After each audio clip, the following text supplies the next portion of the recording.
Gracias. Gracias por hacerme responsable de tu insomnio y llevarme a ese compromiso de la deontología periodística, donde prime la ética y que el contenido esté íntimamente ligado a la realidad. Esa misma que viven los y las hondureñas, que esta semana vamos a tener que seguir narrando esos dramáticos crímenes del octopus del Estado, donde por una irresponsabilidad premeditada con alevosía, los bribones financieros tienen la vacuna a la influenza H1 y el Estado no dio respuesta y sacó unos comunicados de cómo contrarrestar esa epidemia que se instaló. Y como si fuera poco, en febrero la doctora Ciuepa Figueroa anunció que ya tenía que existir y que ofreció el Colegio Médico para hacer una vinculación y se inyectara a los seres humanos. Hoy van ya 9 víctimas mortales, donde las madres y los padres de esos niños y niñas y ancianos tienen que estar sobre el cemento llorando. Entonces, ¿cómo poder llamar a estos bribones, donde lo que han hecho es convertir al Estado en un cliente para el Estado, para los bancos, el mejor cliente de hecho? Una organización política al servicio de una clase parasitaria que se oxigena con la sangre y la miseria del pueblo. Viven de los expulsados. Las divisas en Honduras superan la exportación del café, otros granos.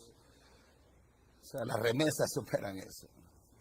Entonces tendríamos que tener un lenguaje avícola para poder hablar con estas gallinas que continúan haciendo negocios con la vida de los seres humanos. Un fracaso total. No obstante, se nos responsabiliza a tratar esas causas estructurales de una frase que dice Julio Raudales: este país puede estar peor.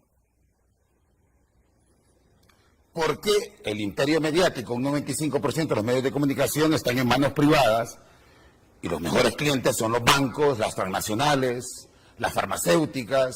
Entonces son los que dictan el guión para una matriz informativa paupérrima, flácida, cuasi cobarde, sin profundidad.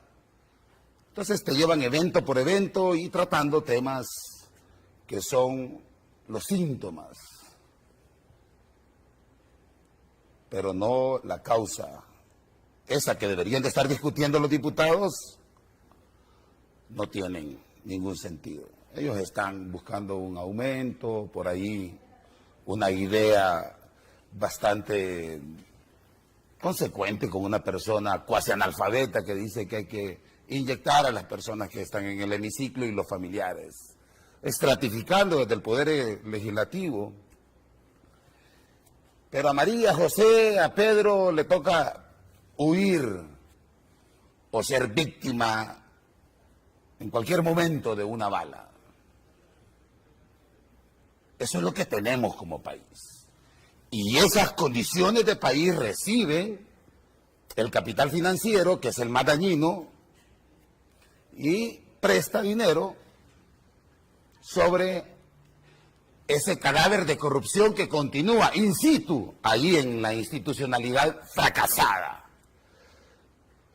Y el expresidente, veamos los Twitter que pone, en medio de una crisis institucional donde se mueren los seres humanos, donde hay asfixia, donde ya le arrebataron la dignidad, donde ya vendieron el amor patrio, la soberanía fue entregada y ya solo se esperan instalaciones de las ciudades de empleo y desarrollo, que siguen siendo el cliché, y esa promesa de 600,000 empleos que se le entregan a los bancos en campos de concentración laboral donde ganan 4,000 empiras. Y vemos cómo Juan Orlando ya dice, alisten los tenis que hay que correr, en Honduras no van a haber obesos, no espermatozoides subdesarrollados, en Honduras se muere de hambre la gente, el 29,8%, dice el INE, amanece sin posibilidades de subsistencia en este país. Entonces esos divertimentos alrededor de la causa estructural, que es la corrupción política, los contratos, donde no hay regulación, no hay ética, y por eso aquí en salud y energía eléctrica se le deben 27.000 millones de lempiras a 3 seres humanos y estos están en proceso de judicialización, pero ya se reformó el artículo 182 y continúa generándole a los seres humanos ahí como carne para que se alimenten los banqueros y le dicen hay que darles casitas, con el apoyo de la banca ya le podemos generar 4 paredes instaladas como un hábitat, pero yo nunca he visto un funcionario viviendo en una casa de esas. Y esos préstamos, porque aquí los bancos prestan por casas y el poder de la garantía desaparece cuando ya los seres humanos están pagando 3, 4 veces por lo que se endeudaron. Se quedan con la casa, con los intereses y el ser humano ahorcado o huyendo. Eso lo esconden los medios de comunicación. Y de ahí, cuando la gente, en esa explosión social de tanta hambre, de tanta miseria y de tanta burla de ver que en esa reforma del artículo 182, ahora le van a dar como naipes las medidas sustitutivas, porque se dieron cuenta que el que roba en salud, roba en la Serna, roba en los proyectos de vida mejor, entonces sacan el plan estratégico contra las maras y pandillas, porque no se les puede terminar el negocio del tazón de seguridad, en el que están íntimamente ligados los bancos también, y el COEP que le dijo, no sea en el 2023 que se derogue eso, que tenga un plan infinito. Este país tenemos que hacerlo como Colombia realmente. Y uno de los asesores es Álvaro Uribe, que está ya encontrado culpable por delitos, crímenes de lesa humanidad y corrupción. JJ Rendón, etcétera. Frente a eso vamos a hablar dentro de poco con la doctora Suyapa Figueroa, que con pruebas en la mano les dice que estos muertos son culpa de los que administran de manera ilegítima esta organización política que se puso al servicio de la clase dominante de este país. Privatizó todo, le entregó todo a las manos privadas. Y para ello es necesario poder hablar con el presidente del Colegio de Economistas, Julio César Raudales, vicerrector de la Universidad Nacional Autónoma de Honduras, otro campus que se lo robó este régimen, no hay ciencia, no hay creación de pensamiento, ahora son prestadores de salud y ahí a las 10 de la noche están llevando las derivaciones de un sistema de salud que quebraron. Y aquí están los documentos.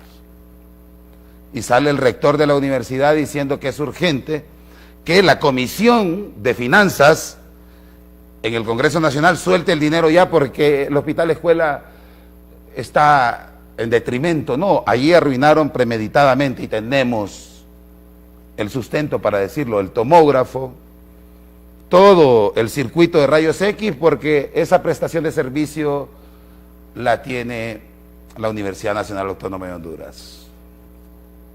Los privados de libertad están siendo atendidos en el campus universitario, porque ahora es business. Por eso es que los egresados y egresadas trabajan en call center, trabajan en los grupos esos Intur, en los bancos, sin previsión social ni nada. Eso es lo que ha hecho este rinoceronte mal amarrado. Yo tengo que ser coloquial y con esas frases porque no merece el mínimo respeto. Tendría que tener un lenguaje avícola para poder hablar con estas personas y yo no gozo de ese déficit cultural que tienen los presentadores de noticias.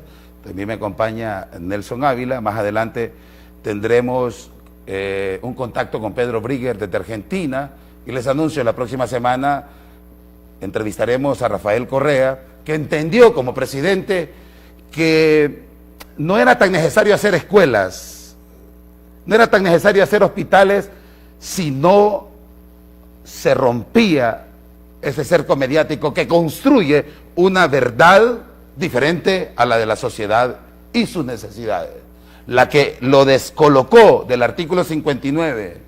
Y ahora pues la discusión en el Congreso Nacional, con esas parias, lo menos que podemos esperar es que le digan que le enseñen la Biblia a los alumnos en las escuelas. Yo creo que los 50 años de retraso que teníamos cuando el huracán Mitch son una caricatura para la corrupción de estos huracanes que han tenido. Buenas noches, Julio César Raudales y Nelson Ávila, a quien yo cada vez que converso con ellos pues se nutre, porque el tema de hoy, Juan Orlando Hernández, el pez que se muerde la cola, apelando a la postura platónica en torno al eterno retorno, que luego retoma Nietzsche. Y este país eso es. Yo no sé cómo amanecen ustedes gobernados por este tipo de más es el mito de las cavernas. Sí, pero yo no sé cómo amanecer, Julio, en este país gobernado por esta realidad. Igual que vos y que Nelson. Ya que mencionás mis tres nombres, te voy a agregar el cuarto, Torres, porque hay que hacerle un homenaje a la madre también, ¿no? Esta noche quiero hacerle un homenaje a mi mamá, ya difunta.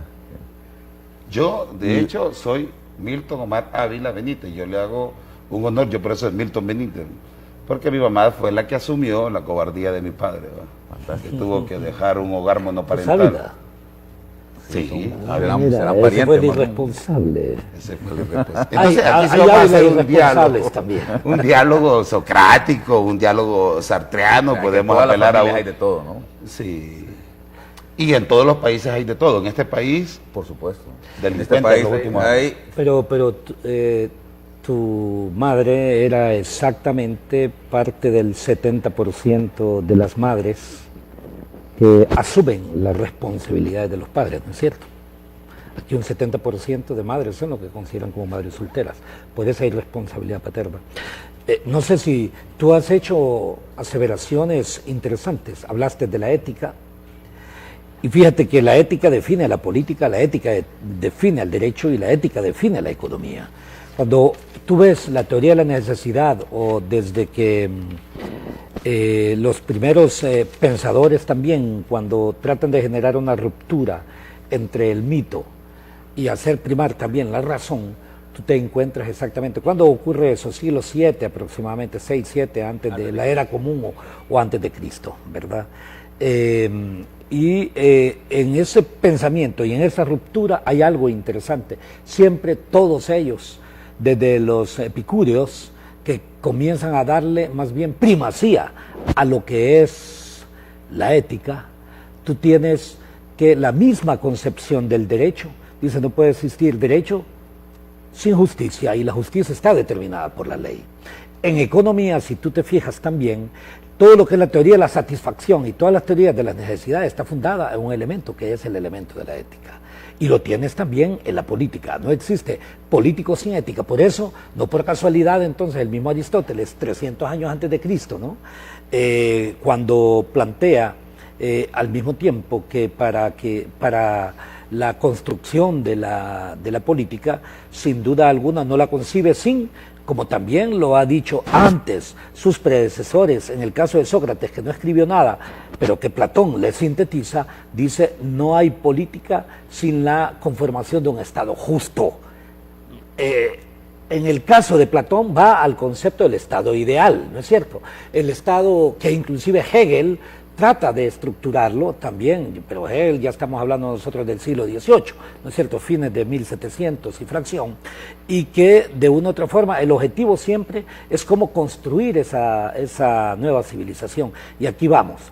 Fíjate que Heidegger, bueno, ya estamos hablando del siglo XX, Heidegger dice una expresión muy importante, dice, la civilización occidental, se refiere a este sector, ¿verdad?, comienza, dice, a degradarse cuando ya no prima la razón o el ser, sino que prima el tener.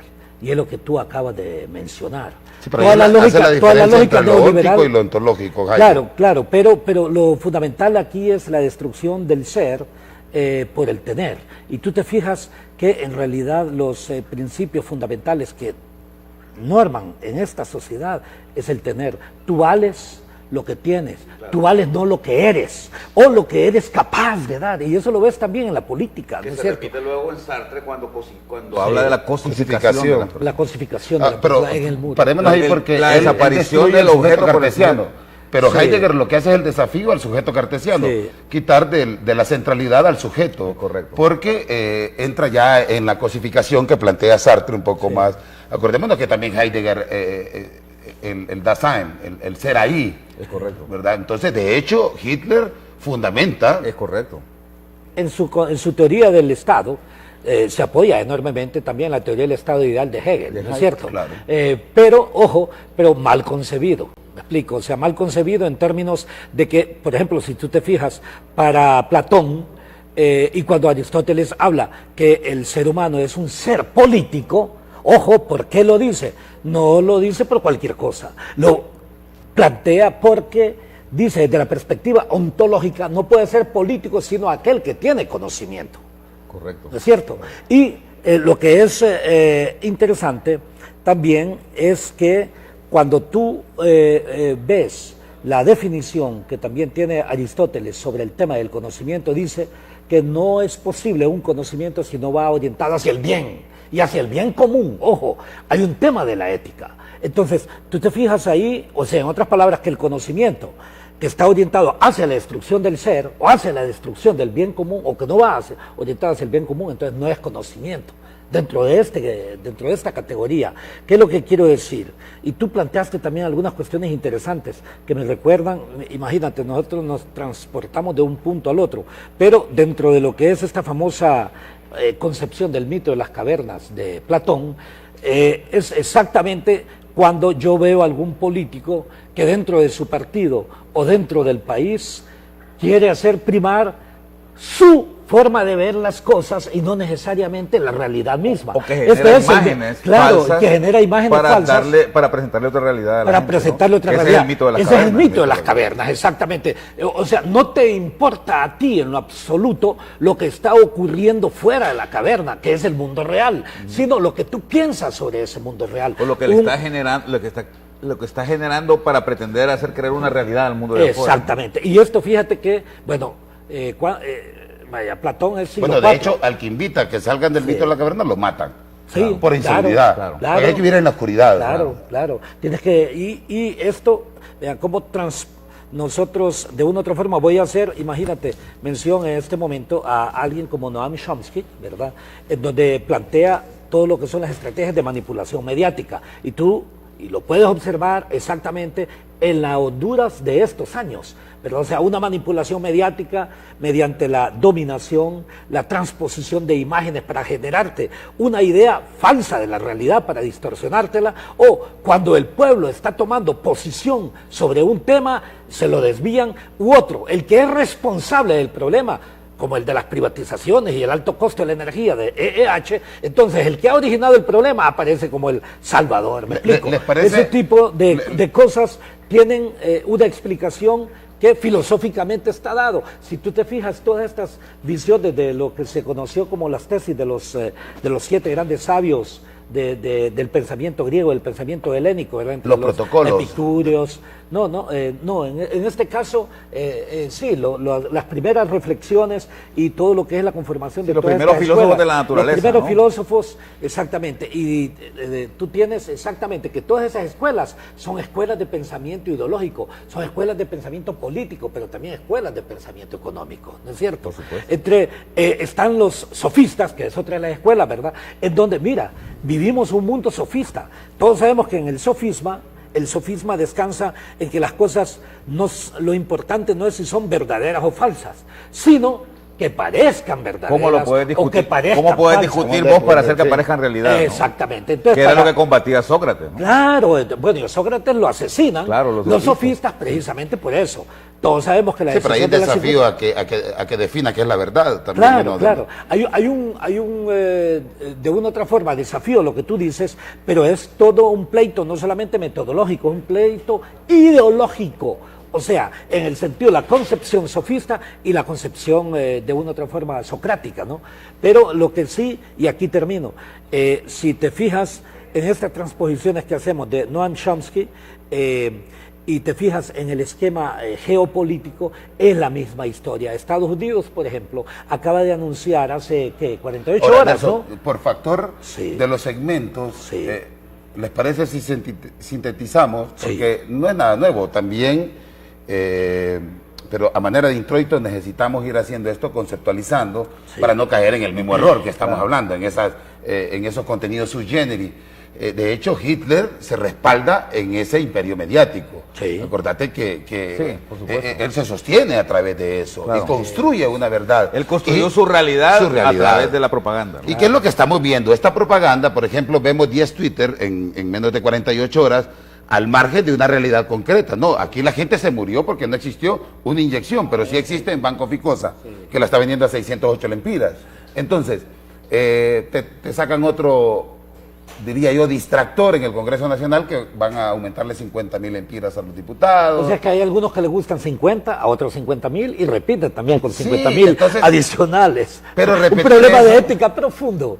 Que es lo que Pero tú- repetir eso para el jefe de propaganda de Hitler era muy necesario. Sí, claro. De hecho, construía una verdad, y es esa Claro. coloquial frase. Si no, no hubiera existido el Tercer Reich. Claro, Claro. Y es la verdad la que se impone. Y el otro se impone a través de imágenes. Por ejemplo, si tú te fijas en la arquitectura definida por los hitlerianos, es una arquitectura de poder, ¿no es cierto?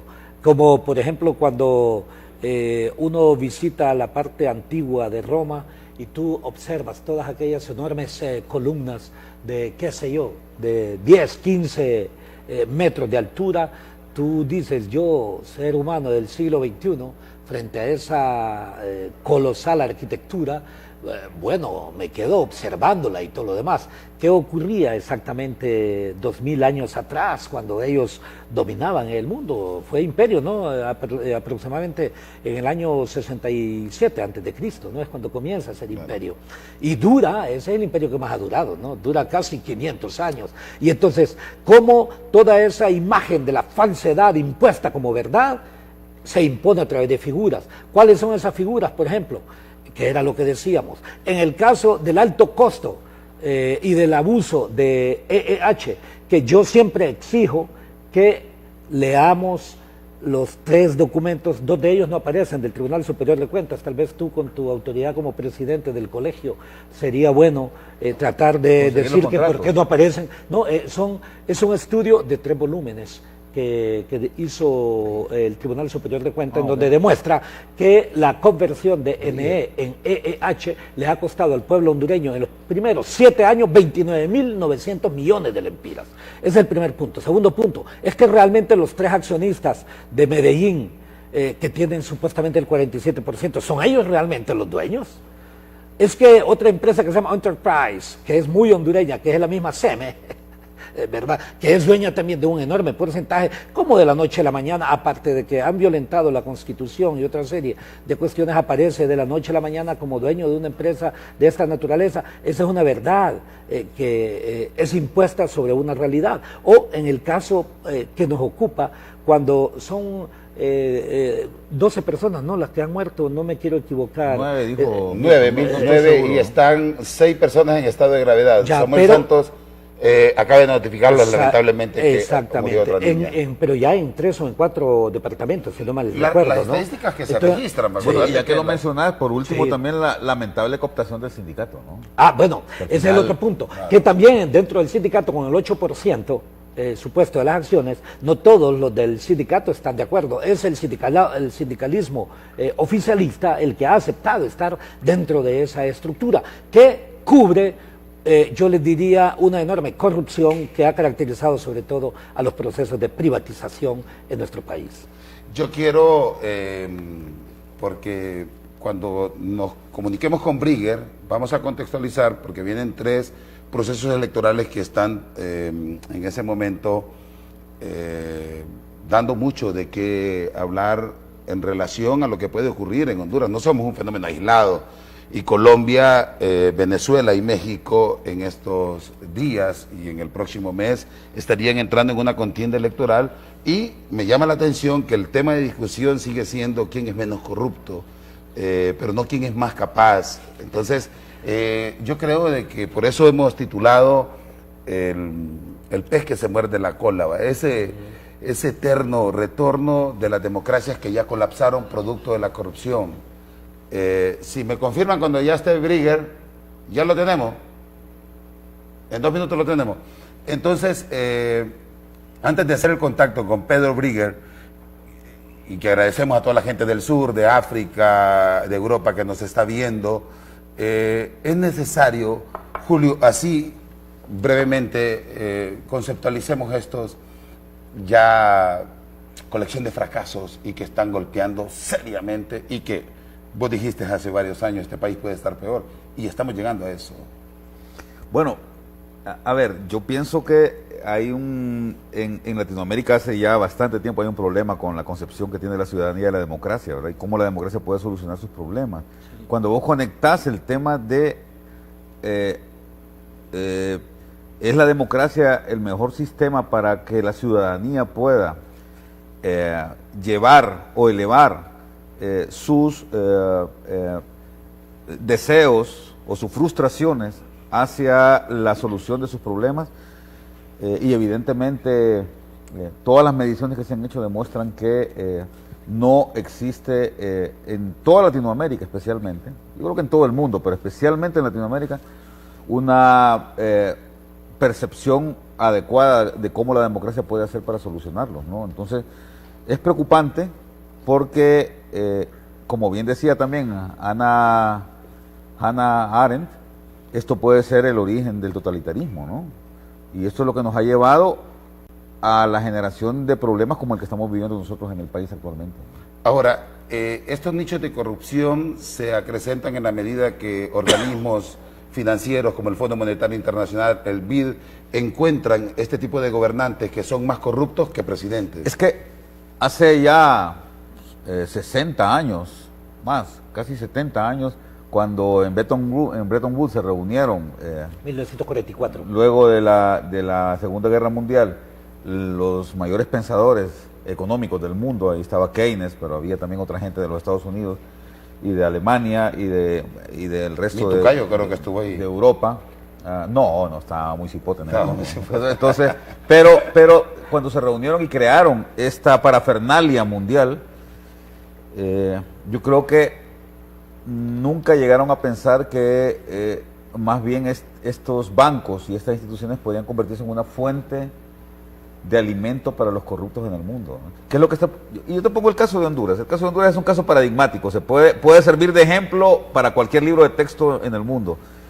Honduras tiene un presupuesto gubernamental que es aproximadamente la mitad del PIB, del Producto Interno Bruto.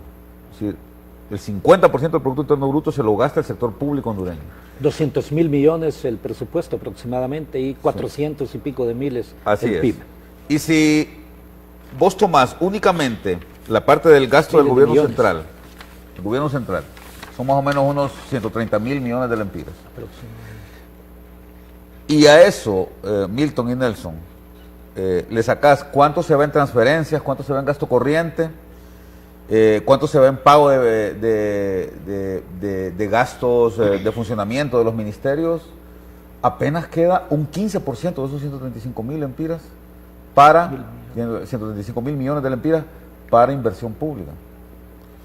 Y de ese 15%, o sea, de esa pequeña parte que queda para inversión, el 70% proviene de los organismos de crédito. Entonces, ¿qué es lo que están provocando?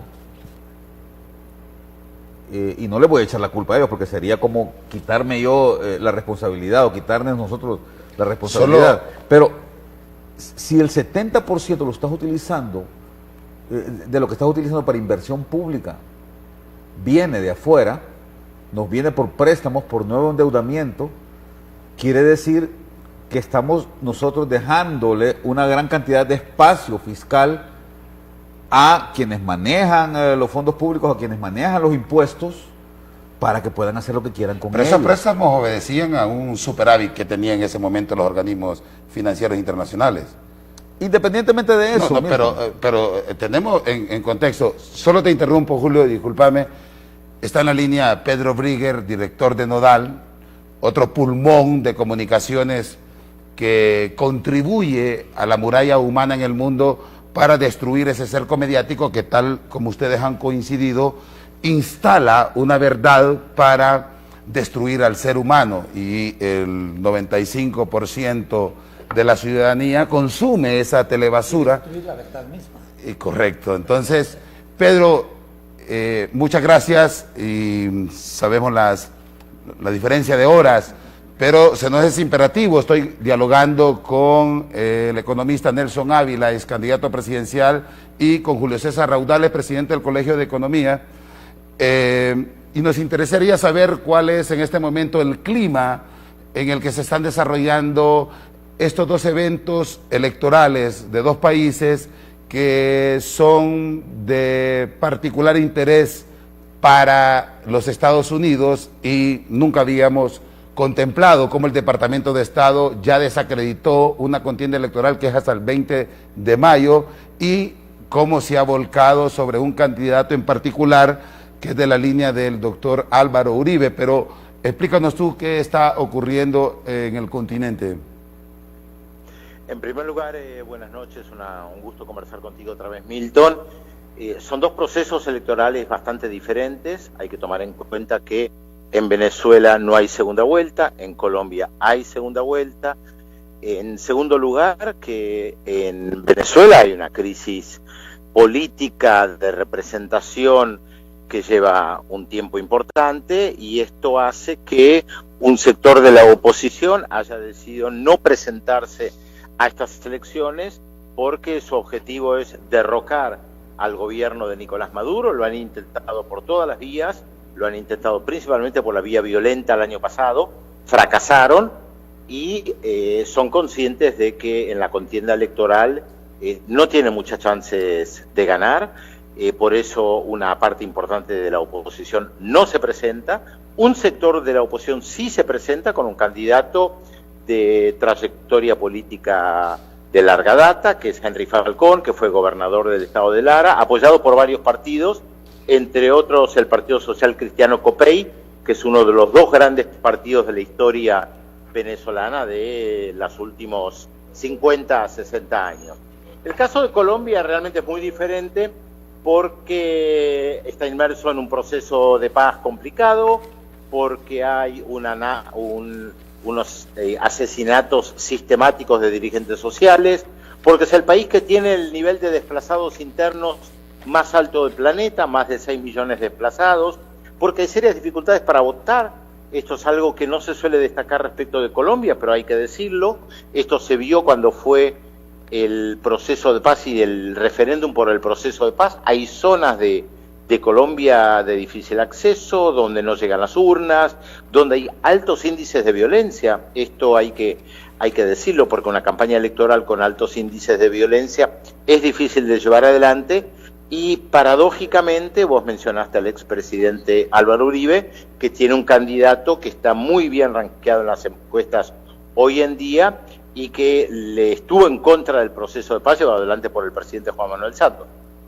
Recientemente fue capturado y confeso a la vez el realizador del atentado contra Gustavo Petro, y confiesa que tenía órdenes de Álvaro Uribe y asimismo también de la ultraderecha colombiana que se asienta en Estados Unidos y también vinculados a la CIA.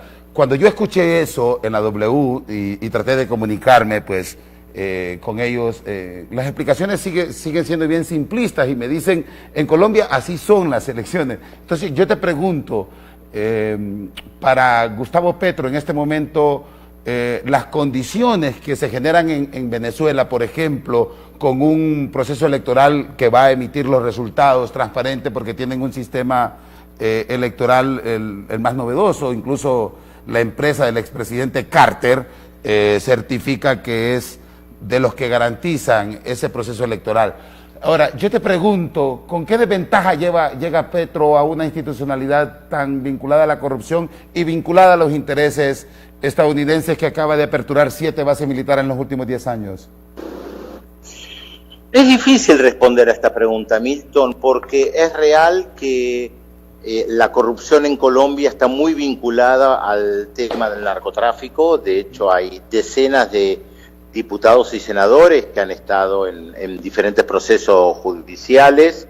Una sociedad donde la violencia es endémica, tiene décadas, está atravesada en los partidos políticos, el tema del narcotráfico y el tema de las guerrillas. Recordemos, y es importante mencionarlo, que hay un movimiento guerrillero, el más importante de Colombia, que entró en la fase política y se desarmó, pero que hay otro movimiento guerrillero, el Ejército de Liberación Nacional, que todavía está en un proceso de paz. Entonces, no son elecciones que se dan en un contexto de normalidad. En realidad uno puede decir que en muchos países de América Latina no hay un contexto de normalidad. No lo hubo en Honduras, por la propia historia de ustedes de los últimos años y porque en su momento derrocaron a Manuel Zelaya. No lo hay en Brasil, con un expresidente preso y un presidente, Michel Temer, que todavía ni siquiera queda claro si va a ser candidato o no. No lo hay en Colombia, no lo hay en Venezuela. Entonces, creo que nuestro continente está atravesado por procesos electorales que tienen serios problemas.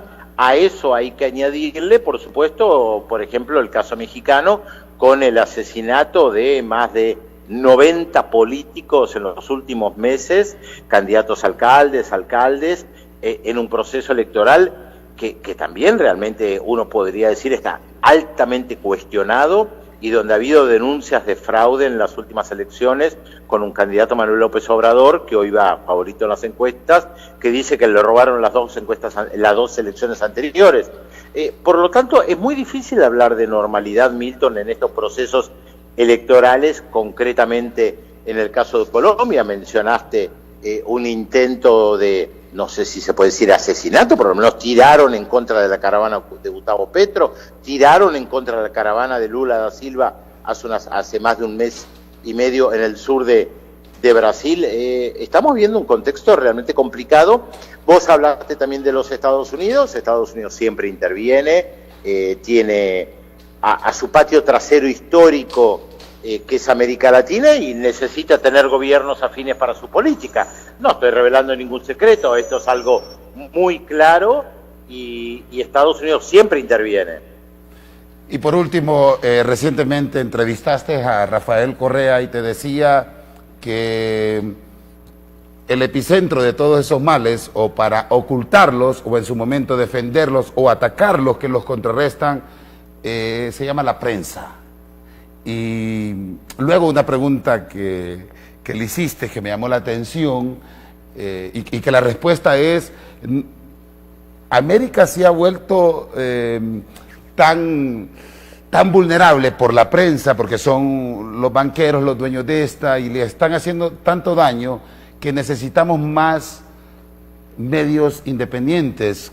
Y en este caso, pues, yo quiero decirte, ¿qué percibiste cuando te dice Correa que el grave mal y que ha destruido las democracias es la prensa, son las comunicaciones? Esto no es nuevo, Milton.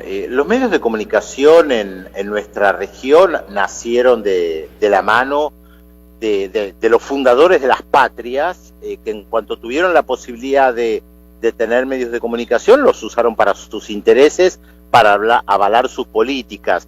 Tal vez lo novedoso que nosotros hemos encontrado en las últimas décadas es la intervención tan fuerte de la televisión, de las redes sociales en el último tiempo, pero también es verdad, Milton, que justamente las nuevas tecnologías han permitido la aparición de nuevas formas de comunicación alternativas que en varios países han ayudado a debilitar por lo menos el monopolio de los medios de comunicación históricos.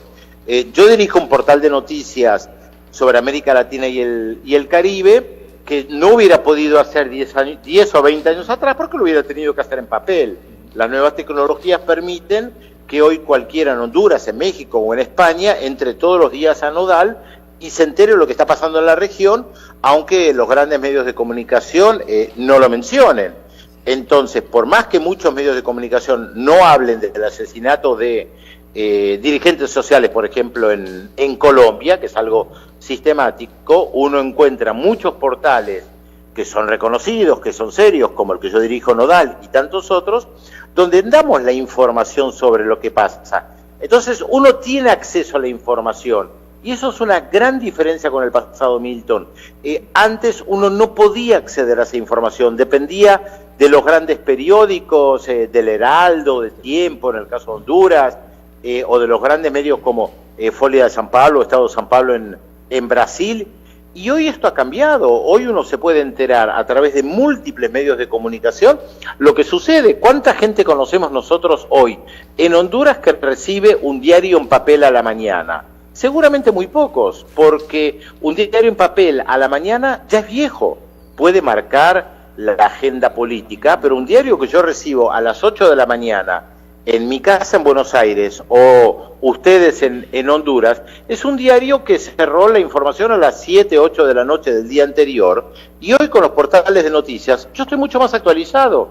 Entonces, si matan a un dirigente social, como suele suceder en Colombia, ya que estamos hablando de Colombia, o matan a un alcalde en México, la información al instante circula por las redes sociales, por los medios de comunicación, por portales de noticias, lo que ha convertido en gran medida a los diarios, que siguen siendo un bastión de poder comunicacional y poder político muy fuerte, pero los han convertido muchas veces en algo desactualizado.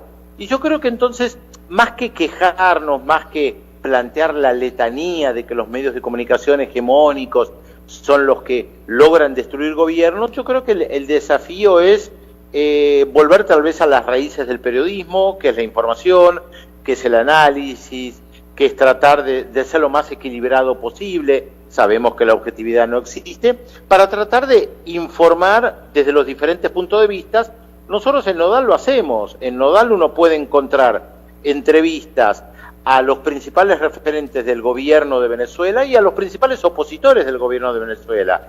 Entonces uno puede acceder hoy a esa información que tal vez leyendo algunos diarios hondureños o brasileños no accede porque le dan solamente una cara de la moneda. Gracias, Pedro, y estaremos en contacto.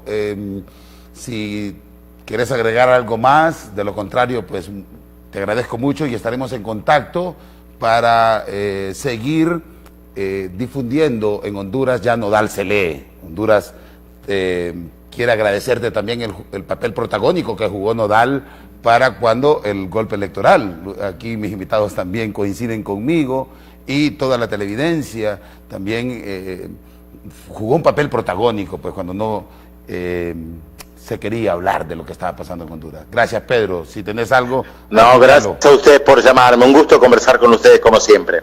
Muchísimas gracias. Pedro Brigger, columnista de CNN, director de Nodal y un experto en Oriente Medio, con ya más de 3 ensayos muy serios publicados durante una cobertura de más de 25 años. Pedro Brigger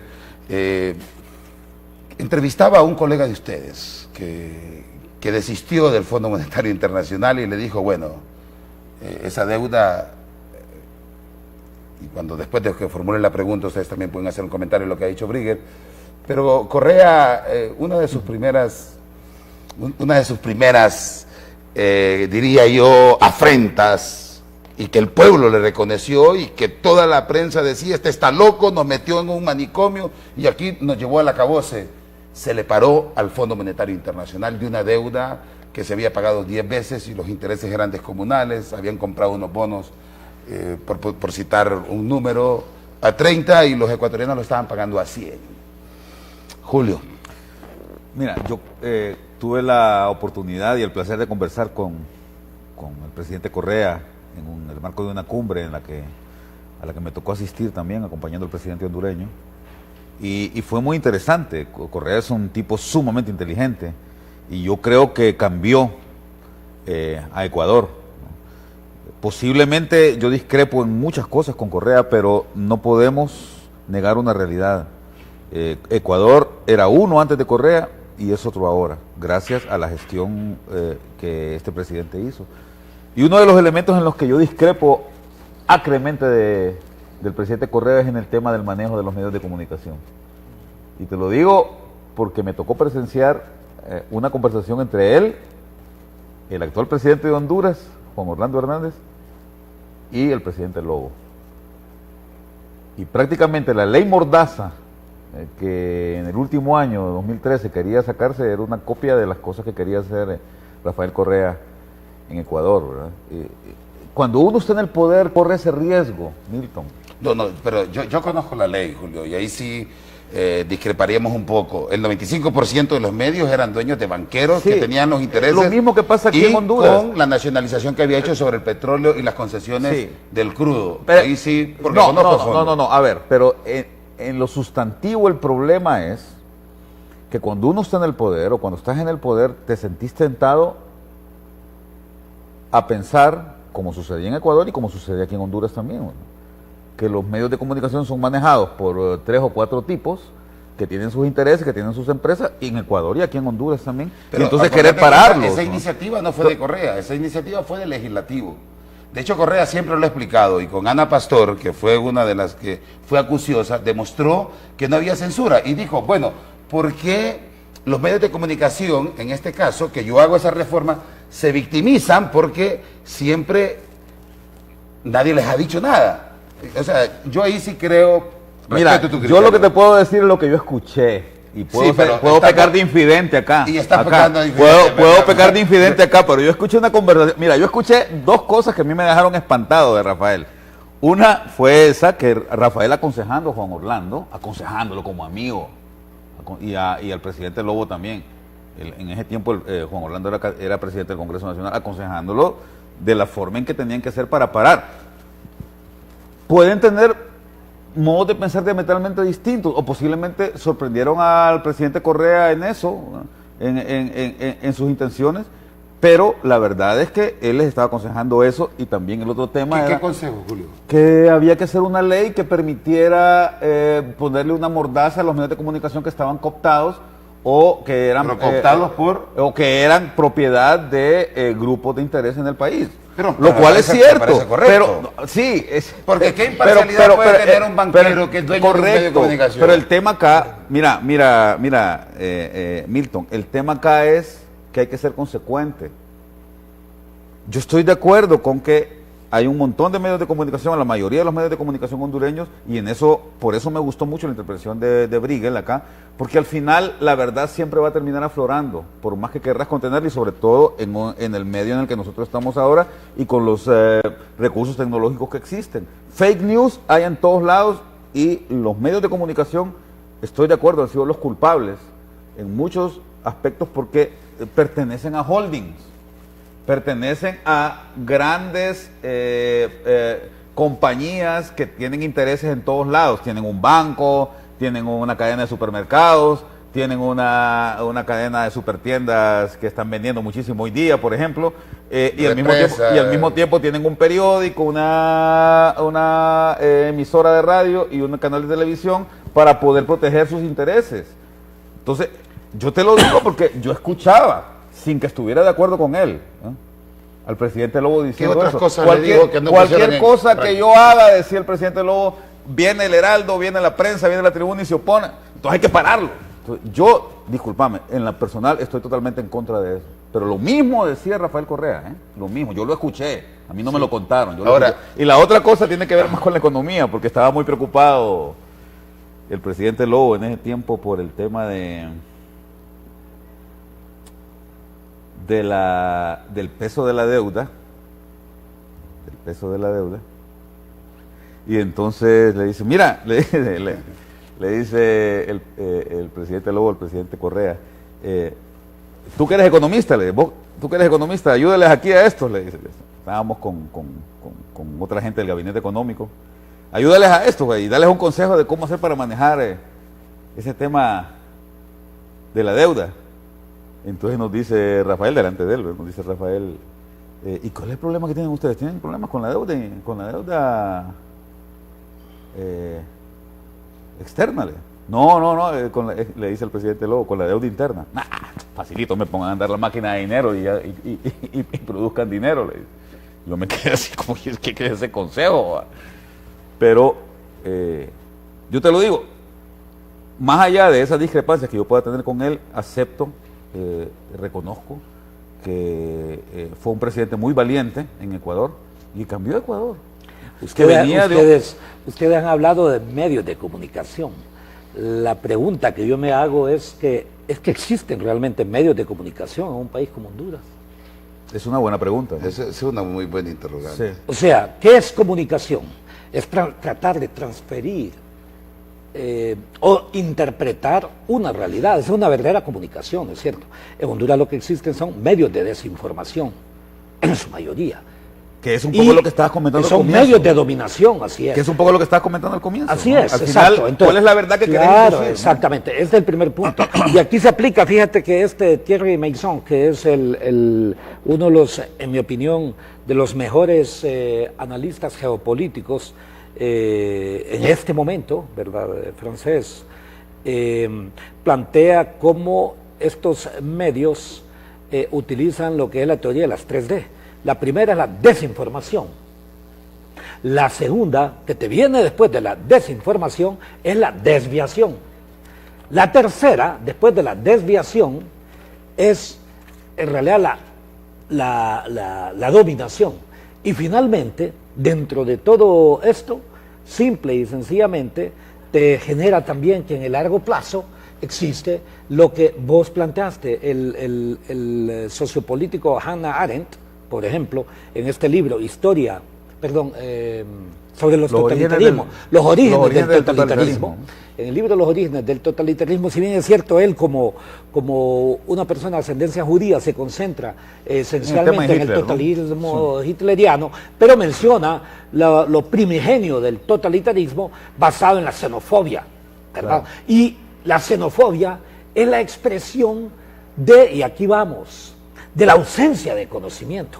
El que es xenófobo, o sea, racista, es porque desconoce la historia tan elemental. O sea, cuando te hablan, por ejemplo, de la conformación de una etnia, no me gusta ni utilizar esas palabras de ellos, el concepto de la perfección, ¿no es cierto?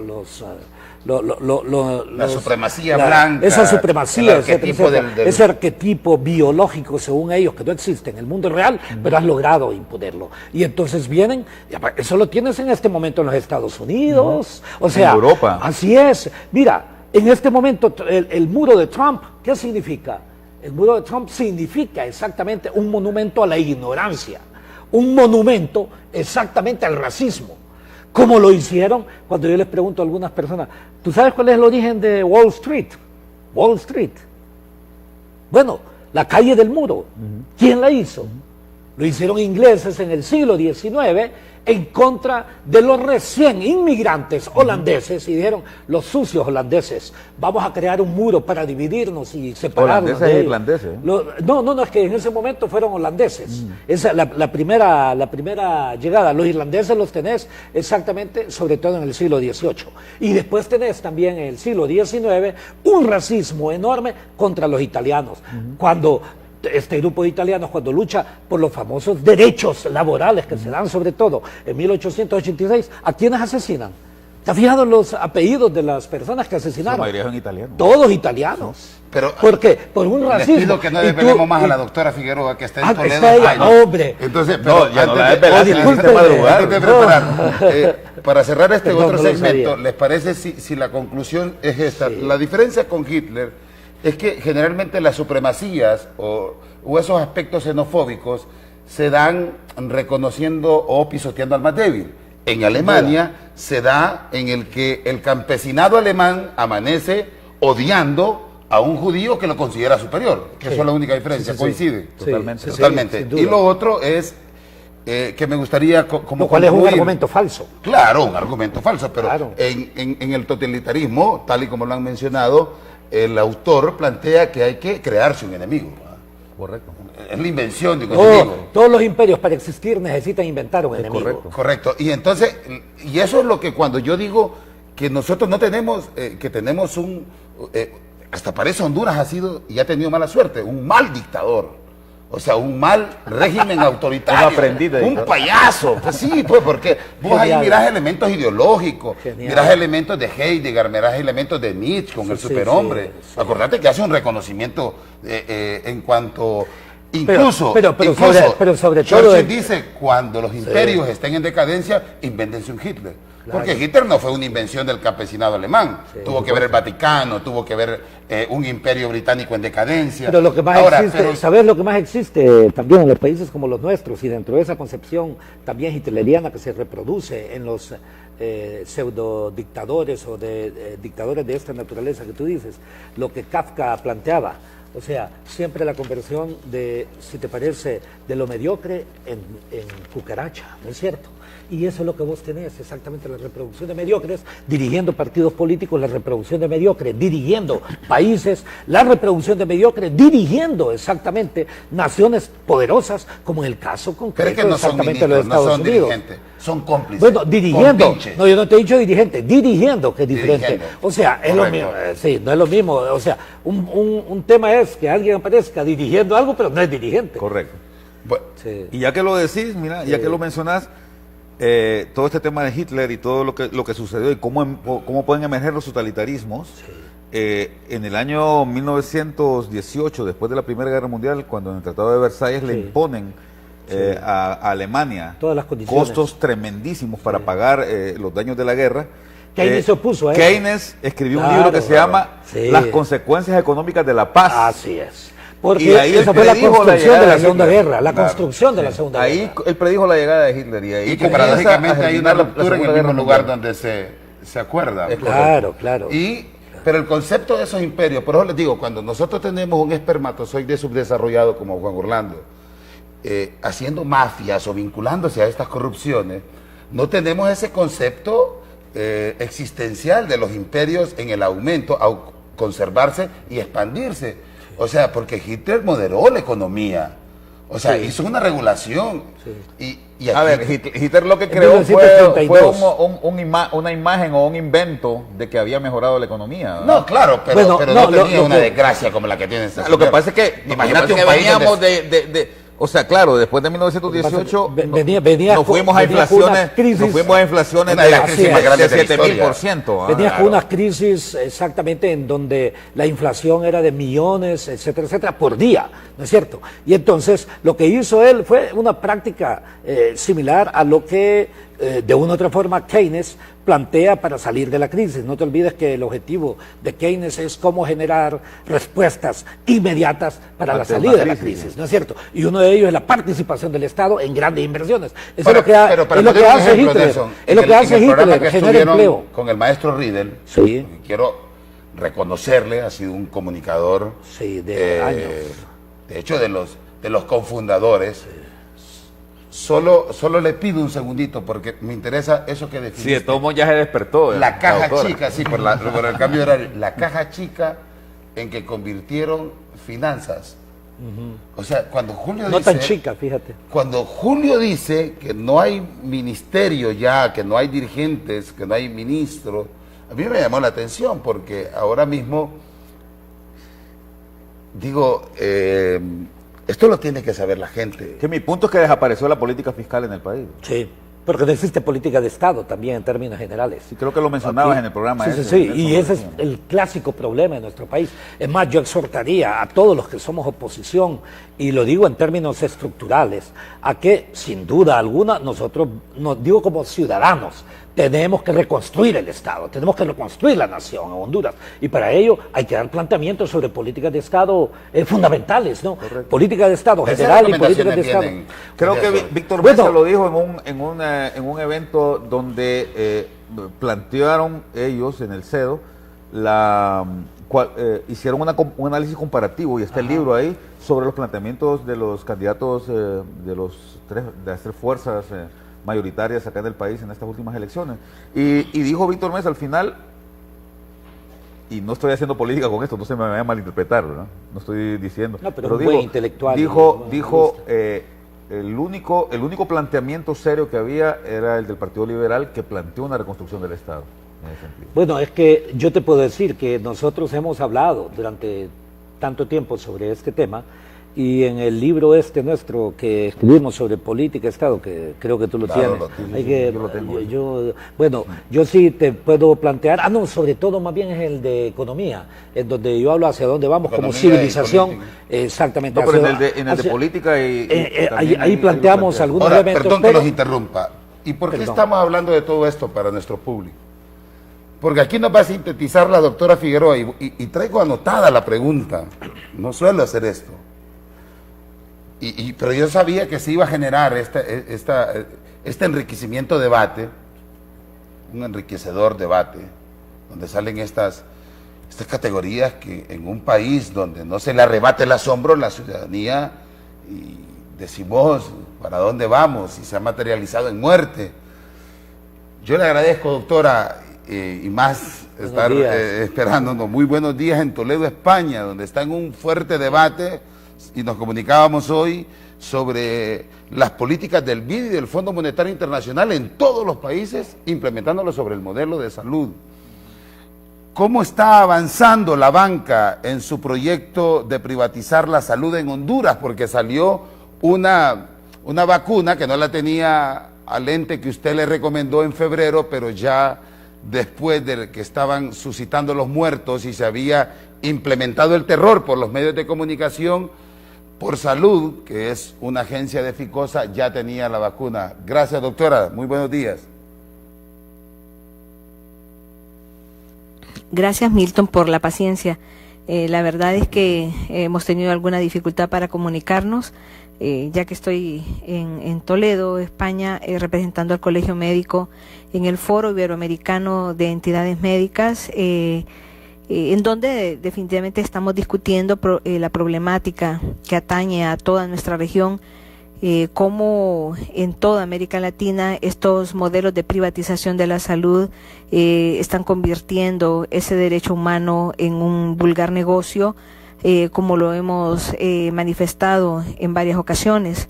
Las empresas que se van a dedicar a este rubro de venta de servicios de salud van en carros último modelo, avanzando a pasos agigantados, a una velocidad impresionante, ya que la política del gobierno actual es justamente deshacerse de la prestación de servicios de salud a la población hondureña, entregando el manejo de la salud pública a manos privadas.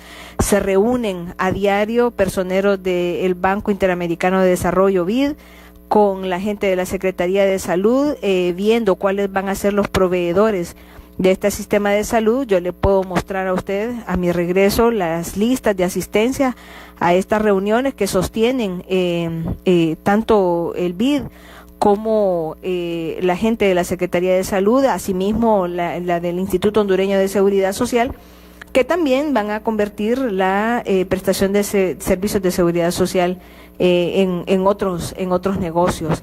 Generalmente, pues, es la banca la que va apostándole a la inversión en esta situación de los servicios de salud. Gracias, doctora. Yo quiero, pero ya restablecimos la comunicación, tiene que estar en un lugar donde hay internet, y pido que se quede al aire, pero necesitamos, porque esto del BID, cuando la Secretaría lo ha negado, la CESAL, y cuando el Fondo Monetario, yo quisiera hacer una pregunta para que estemos conectados con la doctora. Sí. ¿Cuáles son los resultados de los últimos antecedentes del Fondo Monetario Internacional? A ver, yo quisiera hacer una distinción ahí, porque quien se encarga de todos estos temas de las políticas sectoriales más bien han sido los bancos, el Banco Mundial y el BID en este caso, en el caso de Honduras, e incluso el Banco Centroamericano de Desarrollo, podríamos decirlo, aunque no conozco ningún proyecto en el tema de salud de ellos, pero digamos que son los bancos los que se encargan de ver todos estos temas de políticas sectoriales, ¿no? Y no tanto el Fondo Monetario Internacional, que tiene otro enfoque. A mí, doctora Figueroa, y Milton y Nelson, lo que realmente me castiga es el problema de la poca atención que se le está dando desde el sector salud al tema de la prevención, sí, que no solamente abarataría los costos, sino que además haría que la población nuestra se enfermara menos. Entonces, yo no sé cuál es el pensar de la doctora Figueroa en este tema, pero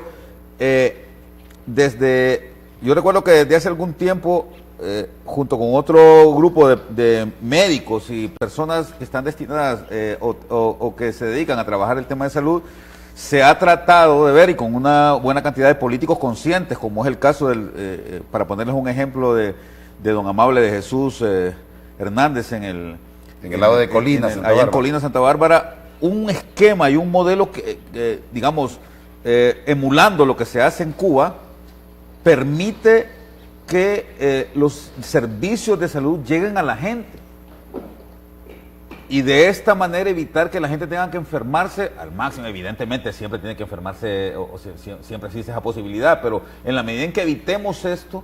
Pero la medicina preventiva, sin duda alguna, es una racionalidad que lamentablemente en Honduras ha sido marginada. Y la otra cuestión que me gusta de la doctora, vean, ella habla de la salud en realidad como lo que es, como un derecho humano. Porque hay una serie de reflexiones que ven exactamente tanto la salud como la educación como un bien. Y dicen, es un bien público. No, más que un bien público, es un derecho humano. Si rompemos exactamente con esa racionalidad del pasado y lo entendemos así como lo plantea la doctora Figueroa, entonces entenderemos nosotros que una política de Estado tiene que estar centrada en el materia precisamente de la acción del Estado con la ciudadanía en el tema de la salud y en el tema de la educación. Y es así como, desde mi perspectiva, evitamos caer en estos elementos que ya denuncia la doctora Figueroa, en los cuales lo que se genera es un mercado de salud en el mundo, donde lo que tenés son 7, 8 empresas que se vuelven infinitamente millonarias. Y tenés clientes y no pacientes. Es correcto. Y al final, como bien dice la doctora, ves a los productores de medicamentos y a muchas personas que hacen vanguardia de este tema en Rolls Royce y en vehículos de último modelo, viviendo una vida de lujos a expensas de la gente pobre que está muriendo en el mundo, ¿no? Ahora, Julio, tú decías que Honduras entraría casi en 100 años de retraso si los banqueros o quien fuera sostenían a Juan Orlando Hernández después del fraude electoral. Mira, yo lo que creo es que la democracia no... No, pero seguís sosteniendo eso que planteabas. Por supuesto. O sea, te repito, nosotros no podemos caer en la tentación de mantener un modelo que evita que la ciudadanía sea quien decida, porque entonces el autoritarismo a lo único que nos puede llevar es al retraso. Completamente de acuerdo. Ahora, en relación a eso, o sea, porque es una buena conclusión, o sea, y sobre los bienes comunes, los recursos naturales, ya no como bienes jurídicos, como bienes constitucionales, sino que ¿será ya este el último negocio que le está quedando a estos regímenes? Yo creo que el problema que tenemos en el país actualmente es que cada vez emergen más posibilidades de negocios para que unas pocas personas saquen provecho de todo lo que en el país existe en detrimento de la gran mayoría de la población, ¿no? Nelson, sobre esa vinculación que hacíamos de Correa, ya vamos a restablecer, se le cortó, esperamos que no se haya cortado el teléfono en Dutel acá. Sobre esa relación y teniendo estos antecedentes, nosotros podríamos enfrentar al Fondo Monetario Internacional, deberíamos para los dos, decirles de que esa deuda no se puede pagar o que haya una negociación de deuda. Mira, el Fondo Monetario Internacional, como muy bien lo decía amigo Julio, en realidad nunca fue creado para desarrollar las naciones, nunca. Fue más bien un instrumento de estabilización económica. Y ellos se concentran macroeconómicamente en 4 o 5 cosas, ¿no es cierto? Y en ese contexto yo te puedo decir que el periodo en donde más bien nosotros no firmamos acuerdos con el Fondo Monetario, que fue en el periodo de Mel, donde tuvimos más bien mayores porcentajes de crecimiento. por infinidad de razones que te puedo decir. Segundo punto, nosotros más bien en los últimos años, en el post-golpe, la anticultura golpista más bien lo que ha generado es la salida de capitales. La inversión acá en Honduras no representa en este momento sino aproximadamente la mitad de lo que nosotros teníamos, e inclusive no a valores actuales, fíjate, sino que si te parece a valores corrientes, o sea, considerando la capacidad adquisitiva en cada uno de los años históricos. Yo te puedo decir, relacionado con todo esto, es interesante, fíjate que el padre de lo que llaman neoliberalismo, yo soy muy crítico sobre ese concepto, como se maneja, porque es más, los denominados ahora los neoliberales son mucho más reaccionarios que los mismos liberales del siglo XVIII, con Adam Smith y David Ricardo y todos los que podríamos inclusive hablar. Y te lo digo ¿por qué? Por la concepción sobre el Estado, el papel del Estado. Inclusive, si tú analizas todos esos economistas del siglo XVIII, cada uno de ellos plantea que el Estado tiene que concentrarse en la educación, la seguridad, etcétera, etcétera. Y aquí hasta la educación y la seguridad inclusive está controlada ahora por sectores que lo que menos les interesa es el hecho de que la educación y la seguridad son un derecho humano. Les interesa como bien, y aquí te digo, el verdadero impulsor del neoliberalismo no es tu tocayo Milton Friedman. Milton Friedman es un vulgarizador, si te parece, de la filosofía neoliberal que quien la plantea exactamente es Friedrich von Hayek. Y von Hayek, que tiene infinidad de libros sobre la imposibilidad de la planificación, porque originalmente él era miembro del Partido Comunista Austríaco, sí, y después se hizo también, hasta miembro del Partido Nazi. Que ya el Fondo Monetario no era la respuesta verdad. Sí, claro, pero ya en su época, Milton Friedman fue bastante crítico. Pero ¿por qué te digo? A esto vamos, que era lo que se relaciona con lo primero que tú decías y que tiene que ver también con la conversación de la doctora. Fíjate que dice Friedrich von Hayek, dice, todas las mercancías tienen que liberarse, a excepción, dice, de una mercancía fundamental. Mira lo que él dice, la mercancía de la información. O sea, ustedes estaban hablando de los famosos medios de comunicación y dice, ¿por qué? Porque esta mercancía, dice, puede destruir civilizaciones, puede destruir pueblos. O sea, por el manejo de la verdad transformada en semiverdad o contraverdad, o sea, la contracultura que existe en nuestro país sobre el pensamiento y sobre la verdad. Y se impone, como te digo yo, toda aquella, la desviación, ¿verdad? Si te parece, después de esa desviación y desfiguración, la dominación, etcétera, etcétera, todos esos criterios. Y entonces, por ejemplo, en nuestro país, yo no tengo ninguna duda, Julio, sobre lo que tú dices, que si en nuestro país se hubiese establecido una política de Estado en materia de salud preventiva, o sea, nosotros no tendríamos este problema del H1, etcétera, etcétera, no tendríamos los enormes problemas también, si te parece, de desnutrición que tenemos en este momento. No hay política pública, políticas fiscales, sí. y ahí traslado la pregunta para cerrar esta otra parte del guión. A mi juicio, con todo lo que han dicho y con todo lo que hemos venido hablando también con Rodrigo Perdomo, Hugo Noé Pino y todo, el ser humano lo convirtieron en una mercancía más en este país. Sí, claro. ¿Cómo podemos revertir eso, Julio? Con ciudadanía activa. ¿Cómo te acuerdo? Con ciudadanía. Tendría que salir este régimen, por supuesto, para emprender un proceso de ciudadanía. Y otros parecidos. Y también ONGismo y todas esas cosas. Exacto. Mira, yo lo decía, creo que lo conversábamos el otro día con Nelson. Acá el problema no es hacer negocios, el problema es quién hace los negocios. Uh-huh. ¿Qué es lo que sucede, por ejemplo? A ver, ¿por qué no permitir la posibilidad de que sean las comunidades, de que sea la gente la que se adueñe de los medios de producción y no 2 o 3 personas? ¿Te das cuenta? ¿Qué diferente sería?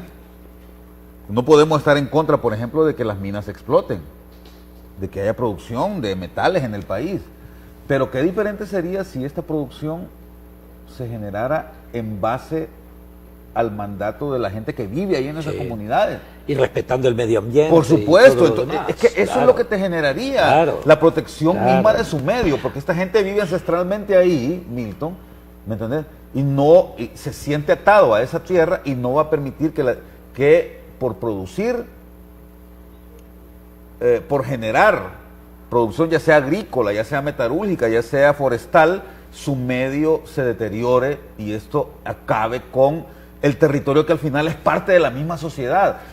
Nosotros, y yo lo decía el otro día, entre el 2007 y el 2009, junto con otros colegas nos dedicamos a escribir un plan de nación. Y este plan de nación estaba basado en un elemento fundamental que es el territorio, pero considerando el territorio, considerando como territorio la misma gente que está ahí. Volvimos a recuperar la comunicación. Entonces, con la doctora. Solo termino con esto. Sí, está bien. Cuando vos separás el tema humano del tema productivo, entonces ahí es donde caes en el elemento de explotación, de sobreexplotación. Y sobre corrupción, tal y como lo planteaban. También, por ejemplo, en el proyecto Aguasarca, lo que se encuentra Por supuesto. es que una empresa... Ese es el mejor ejemplo. Es el mejor ejemplo. Entra con 25.000 lempiras como capital social y un año después tiene 15.000 veces más. Y es un proyecto de muerte. ¿Y Ahora, vos lo ¿y ves? quiénes son los dueños? Los bancos. Y vos lo ves. ¿Y a quién excluye? Mira, Claro. y vos lo ves. Vaya, Y acabó con la vida de Berta Aquí Cáceres. tenemos un proyecto turístico, por ejemplo, en el norte del país. Que todo el mundo ve. Pero te interrumpo, Sí. Julio, y voy a sintetizar a la doctora Figueroa, porque ya tengo que agregarle un poquito más. Y según lo que me han planteado, yo le tendría que preguntar nada más cuál es la responsabilidad que tiene Juan Orlando Hernández, este gobierno, con estas víctimas mortales, si acaso las tiene, esas responsabilidades, y por supuesto,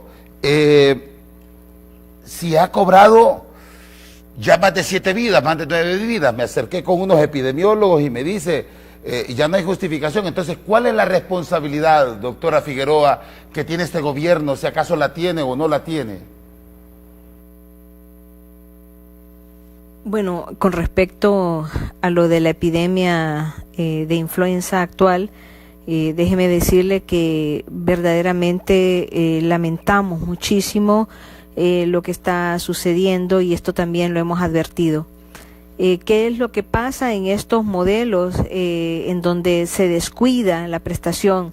Recordemos que hemos advertido a la población hondureña que en la Secretaría de Salud se abandonaron los programas de prevención. Estamos hablando de programas de prevención de tuberculosis, de enfermedad de transmisión sexual, programas de atención a los niños, programas de atención justamente a enfermedades transmitidas por vectores, por ejemplo.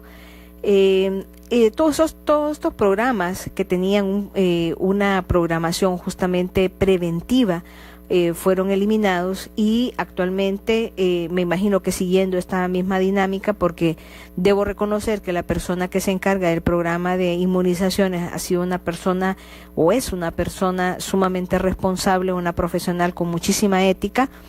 No sé qué ha pasado, pero probablemente es lamentable que en este país no se haya iniciado la campaña de vacunación a tiempo.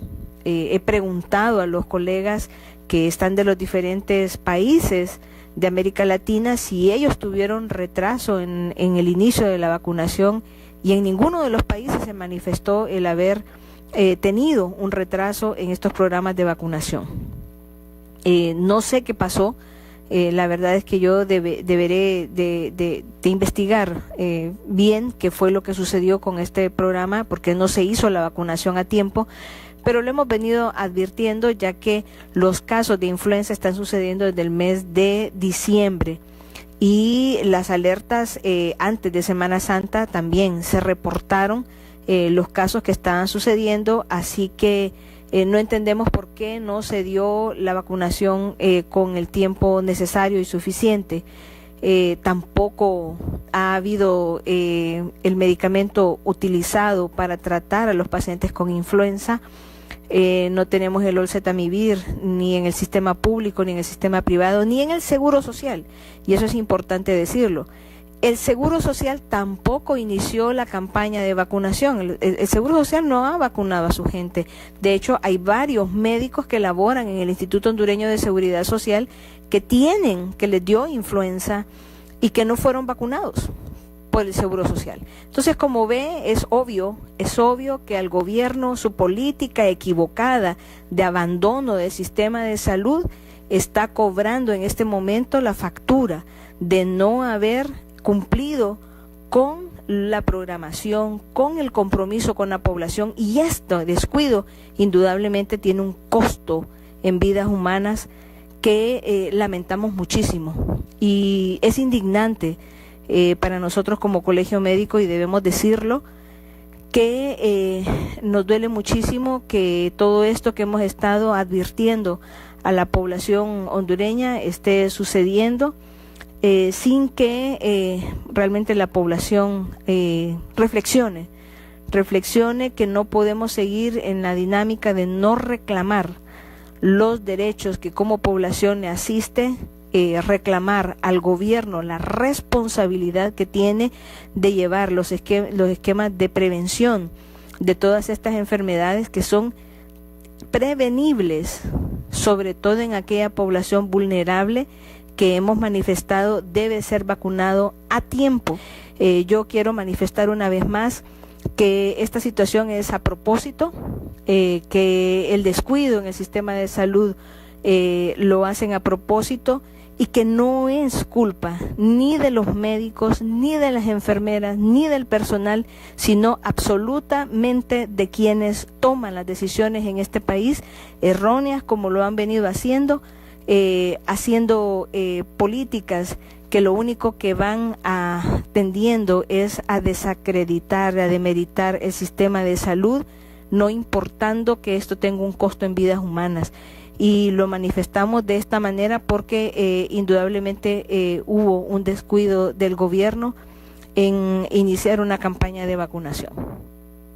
Gracias, doctora. Y me quedan tres estructuras de este guión. Le agradecemos y esperamos un feliz retorno y muchos conocimientos de esas discusiones. Julio, premeditado, con intención, y los saldos son mortales. Pues da la impresión, ¿no? Porque si no hay una buena planificación, y como bien decía la doctora al comienzo también, pareciera que esto es un negocio, es la creación de un escenario para que las grandes productoras de medicamentos hagan negocio. Aparentemente, como que la muerte pareciera que es parte de un plan, ¿no? Incluso mundial, para que unas pocas personas se hagan ricas, ¿no? Ahora, me quedan 15 minutos, porque me voy a tomar otros 10 minutos del segmento del reportaje. Se los pido, compañeros, pero necesito, y quizás entramos en una dinámica de concretar. Si no lo quieren hacer, no lo hagan, porque no voy, pero las Fuerzas Armadas, que son un costo económico, ¿cómo se caracterizan en este momento para Nelson Ávila? A que las Fuerzas Armadas simple y sencillamente están armadas para favorecer intereses oligarcas en nuestro país y para favorecer al poder establecido, no al poder constituyente, sino al poder constituido. El poder constituyente es el pueblo. Primer punto. Segundo punto, son unas Fuerzas Armadas que son la antítesis de lo que dicen que son. Mira, dicen que son honor, lealtad y sacrificio. ¿Honor para quién? ¿Lealtad a quién? ¿Sacrificio por qué? O sea, la lealtad en todo caso tiene que ser al pueblo hondureño, para que tengan honor, ¿me explico? Y hablando de honor. En tanto que es totalmente a la inversa. O sea, la mayoría de la cúpula, yo diría la mayoría, bueno, todos, porque son responsables, estoy hablando de la cúpula de esas Fuerzas Armadas, están justificando una tercera cuestión. Yo sería aquellos que solicitaría un plebiscito en Honduras para ver si continúa o no este tipo de Fuerzas Armadas, me explico. Se supone que las Fuerzas Armadas fueron constituidas, si tú ves todos aquellos tratadistas del Estado, desde el siglo XVI, esencialmente, cuando hablan de la seguridad y la necesidad de la conformación territorial y todo lo demás, bueno, se justificaba un poco bajo eso, pero aquí, mira, aprobaron un decreto en el Congreso que más bien violenta la Constitución de la República, como la conformación de las sedes, y los militares entonces, de una u otra forma, todos están callados. Es una violación también de la soberanía de la nación. Y entonces yo creo que unas Fuerzas Armadas como las que tenemos no se justifican en lo absoluto. Es más, son un alto costo social y que más bien son parte de la corrupción. Mira, ese es el problema en nuestro país, o sea, y no solamente la corrupción, sino que del problema de seguridad nacional, porque con ese tipo de actitudes en donde violentan ellos la Constitución de la República, en donde los que son ex militares los ponen nuevos de ministros, etcétera, etcétera, es toda, si te parece, en mi opinión, una estructura de corrupción que es parte del problema y no de la solución en Honduras. Julio. Yo comparto lo que Nelson dice, salvo que yo iría más allá. Incluso yo digo que ni unas Fuerzas Armadas como las que están ahorita ni como han estado nunca. Yo no entiendo cómo en un país como Honduras se puede justificar la existencia de unas Fuerzas Armadas que consumen una gran cantidad de presupuesto del país y que no tienen ningún efecto práctico y que han sido a lo largo de la historia del país, desde 1932 para acá, más bien el problema, no parte desde mi perspectiva, la mayor cantidad de problemas que hemos tenido en el país han sido por este asunto de la preeminencia y el temor y la sujeción de los políticos incluso a unas Fuerzas Armadas que son absolutamente inútiles y que Costa Rica ha demostrado que son desde 1948 la revolución de Figueres. Sí, yo creo que es una pena que en el país se le dé tanta preeminencia a un sector que no debería tenerlo y que debería de facilitársele más bien a la ciudadanía la posibilidad de desarrollarse utilizando un presupuesto para educación y para salud, como bien mencionaba la doctora Figueroa ahora, y evitar que exista un cuerpo que lo que hace, su objetivo primigenio es defender al país cuando éste se ve amenazado y que lo que hace más bien es atacar, o ha hecho históricamente, es atacar a la misma ciudadanía, ¿no? Reprimir a la misma ciudadanía, ¿no? Después de ese pleonasmo jurídico en cuanto a la elaboración de leyes para derogar a la ciudadanía su opción de desarrollo, como la ley de trabajo temporal, esto de la ley marco de protección social, y que acaba con la dignidad del humano y que lo hace un guiñapo y una mercancía de exportación, ¿para ti tiene que renunciar Juan Orlando o ya llegó a un límite donde debería de cuestionarse seriamente en dejar de hacerle daño a este país, Julio? Mira, pero tengo que terminar una idea que tenía cuando Nelson estaba hablando, y es el tema de que lamentablemente pienso que si se hace un plebiscito en este momento para ver si las Fuerzas Armadas deben o no seguir existiendo, me parece que sería muy difícil que la gente votara por el sí, ¿no? Y eso es lamentable, porque cuando uno escruta y escucha a la gente, la impresión que le da es que más bien las Fuerzas Armadas tienen hasta cierta credibilidad en el país. No, pero fíjate que hay una última encuesta.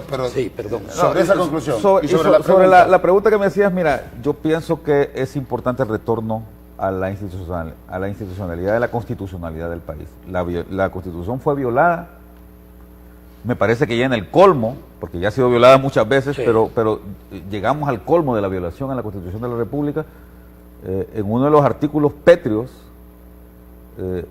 fundamental que se violó flagrantemente, y eso tiene que dar lugar a una reconstrucción del país. Sí. ¿Qué pasaría por la renuncia, Juan Orlando? ¿Qué pasaría por la... o la destitución? Yo les pregunto a mis compañeros o amigos, algunos de ellos diputados del Partido Libre o diputados de la oposición, ¿y por qué no inician un juicio político en el seno del Congreso? Ah, que lo van a perder porque el Partido Nacional son 60. Si es que el problema no es si pierdes o ganas. El punto es que tienes que poner sobre el tapete político y en discusión temas fundamentales como esto. Juicio político a quien, según la Constitución de la República, perdió la condición de ciudadano hondureño. Ojo, la Constitución así lo dice. El que violenta estos artículos pétreos es traidor a la patria. El traidor a la patria pierde la nacionalidad hondureña, independientemente de que todos los ciudadanos, todas las personas deberíamos tener una ciudadanía, ¿no es cierto? Pero hasta ahí es donde se llega. Cuando ha violentado 5 veces la Constitución. Te voy a dar, primero, él fue diputado sin que la Constitución de la Constitución de la República se lo impedía por tener un familiar en, creo que era el 2º grado de afinidad, ¿no es cierto?, en la Corte Suprema de Justicia, así lo dice la Constitución. Violentó la Constitución de la República con el golpe de Estado. Tercer punto, aprobaron las sedes. Cuarto punto, modificó la estructura de la Sala de lo Constitucional. Quinto punto, participó en una reelección que todavía todavía es inconstitucional, es ilegal. Y además, él es un presidente ilegítimo. 80 de cada 100 hondureños votaron en contra de él, ¿no es cierto? Y además, si tú ves también las mismas, lo cual me preocupa enormemente, yo creo mucho en muchos elementos de la encuesta del ERIC, ¿verdad? Del padre Melo, cuando le hacen la pregunta a los ojo, que es una encuesta de la UCA, hondureños, de la Universidad Centroamericana, cuando le hacen la pregunta si vivimos en democracia, ya que te referiste a ese concepto de democracia falsamente sintetizado en elecciones en un país como el nuestro, o en dictadura, 80 de cada 100 hondureños dicen que vivimos en una dictadura. Ojo, en otras palabras, aún hay nacionalistas que piensan que vivimos en una dictadura. Eso es una autocrítica al mismo Juan Orlando. Conclusión, yo creo que si él no renuncia, hay que pedir su destitución. Y a mí me demostrarán algunos de los diputados por los cuales yo voté, también algunos de ellos, que levanten ese juicio político, y es lo que deberían hacerlo. Lo único que les interesa es el tema electoral, pues trasciendan el tema electoral y váyanse a la esencia de la política en nuestro país. Hay un escritor que a usted le gusta también, Antonio Gala, dice que cuando el octopus del Estado deja que la sociedad ya no sea conexa, y que no la reconozca, hay que apedrear al estúpido Estado. ¿Estás de acuerdo con Gala? Totalmente. ¿Estás de acuerdo con Gala? Sin duda. Yo eso lo compruebo con el más. Ajá. Y con Fernando Mírez, que dice que en un Estado comienza a haber una dictadura cuando el Poder Ejecutivo domina el Poder Judicial. Bueno, yo solo le compruebo a los compañeros de... Permíteme, le voy a preguntar y rompiendo el convencionalismo. ¿Cuánto tiempo tenemos para poner luego el comentario, el reportaje?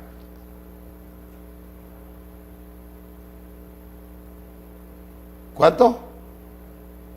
Nada, ¿Cuánto? Ya estamos en tiempo. Bueno, entonces, en un monosílaba, que para ustedes es difícil contestar, ¿qué libro le regalarías a Juan Orlando? No sé.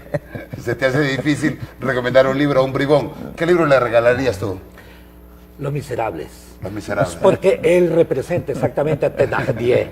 Thénardier es el tipo exactamente que no es capaz de tener vinculación real de amor con algunas personas que, por su relación que tuvo durante infinidad de años, lo deberían tener. Es un verdadero miserable, no en el sentido, ojo, mercantil del término, sino en el sentido humano. En el sentido victorugiano.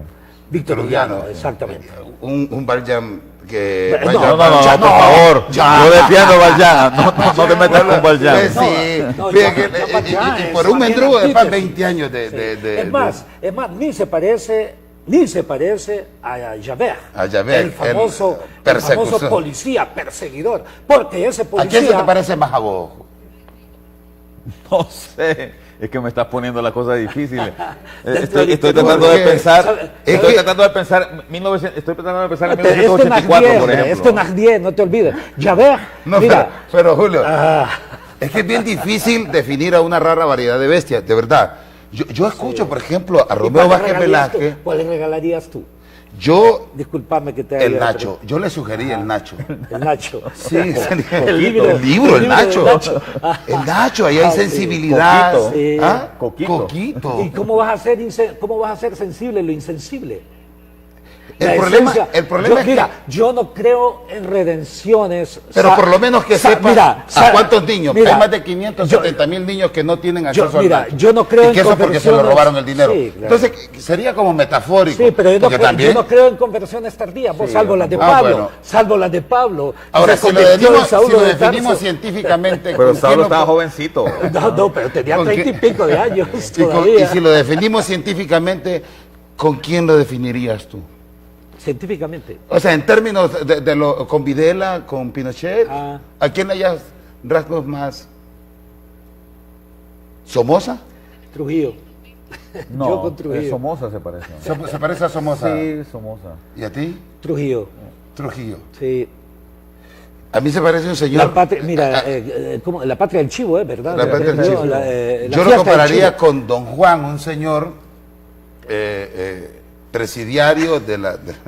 Es difícil. Es que es difícil, hombre. Mejor vámonos y miremos un reportaje que la doctora... No, es definitivamente un personaje de novela, fíjate. No, sí. Y de verdad... De novela.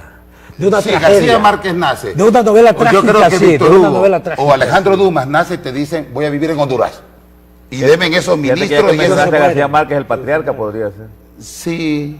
No llega a tener un poquito No, ese es que ni- tampoco. ese nivel Es que sabes qué tampoco. pasa, Nelson. Sí. Por ejemplo, Pinochet podría ser, o Videla, porque Pinochet después de que apoyó a Allende, porque el Pinochet exacto, previo. porque Trujillo, Yo lo veo más porque con Noriega.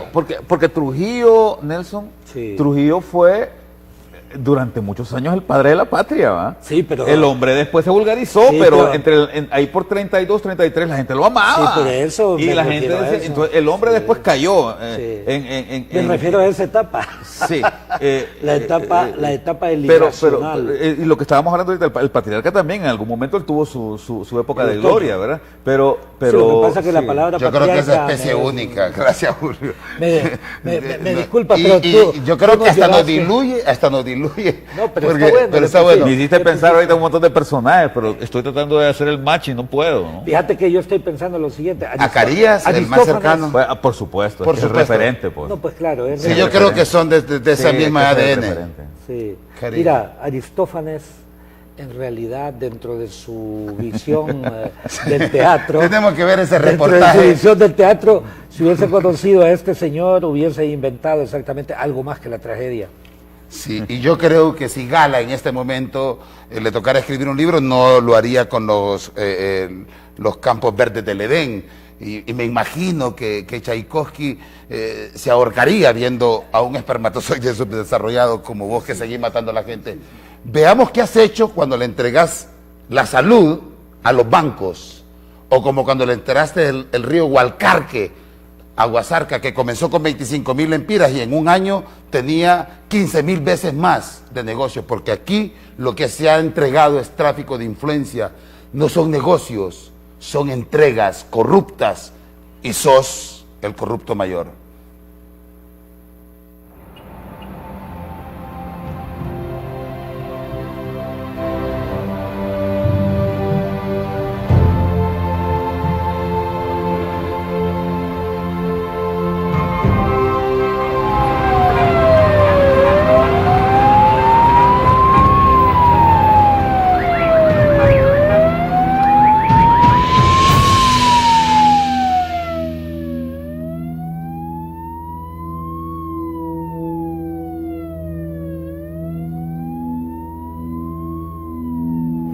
Una parte de esos cheques fueron en la época en que Ricardo Álvarez era el presidente del partido.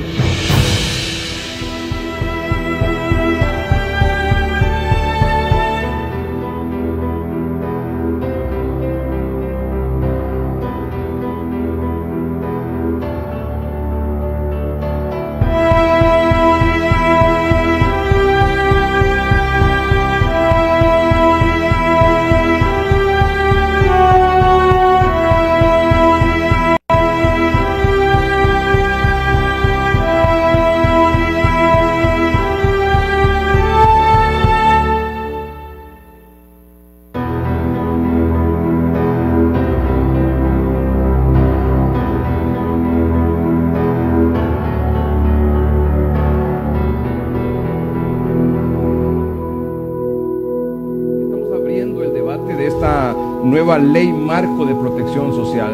Al Estado lo que le interesa no es si lo atiende el sector privado, si lo atiende el público.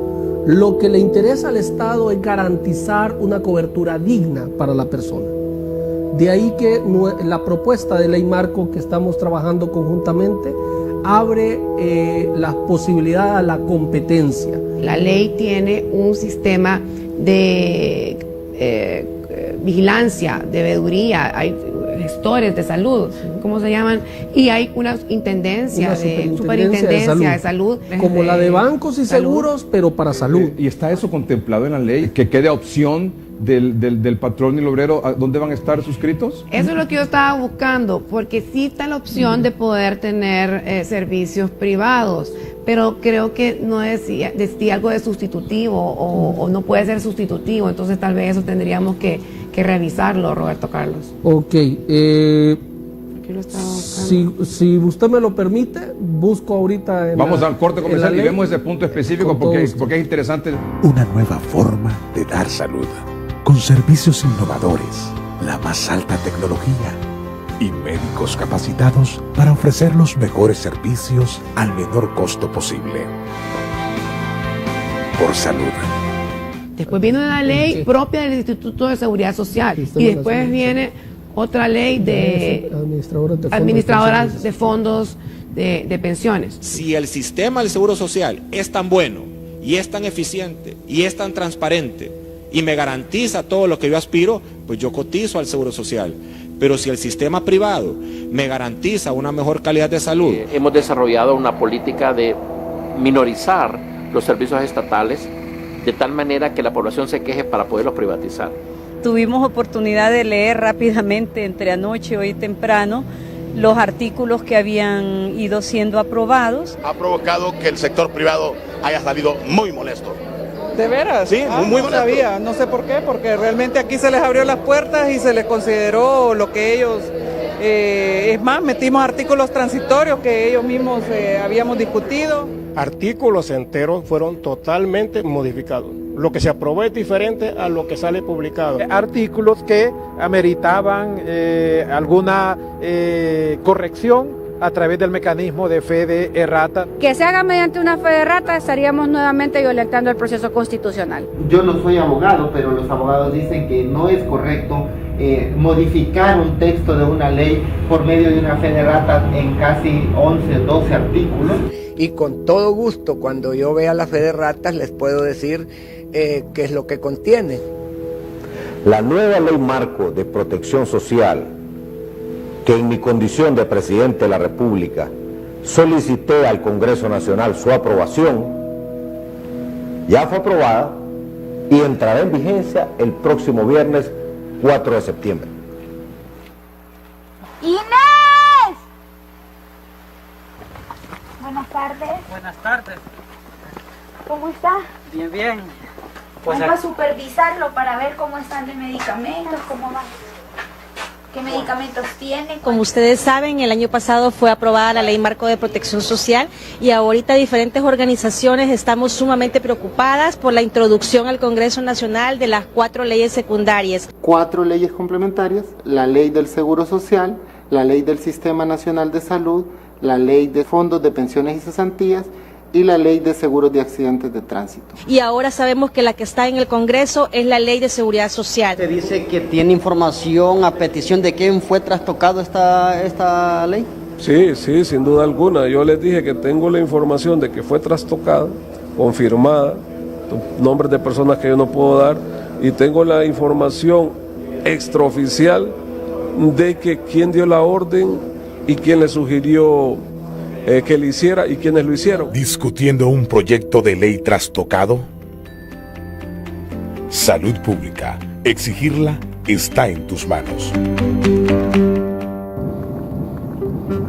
Bueno, los procesos de oposición a la ley marco de protección social vienen justamente desde la propuesta en el 2014, cuando la asamblea del Colegio Médico nos reunimos y se le dio pues el mandato a la junta directiva que hiciera todas las acciones necesarias a fin de oponerse.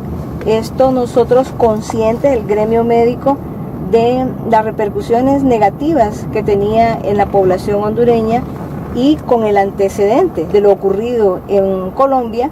En Colombia, la población asegurada disminuyó significativamente y los indicadores sanitarios más importantes se fueron al suelo.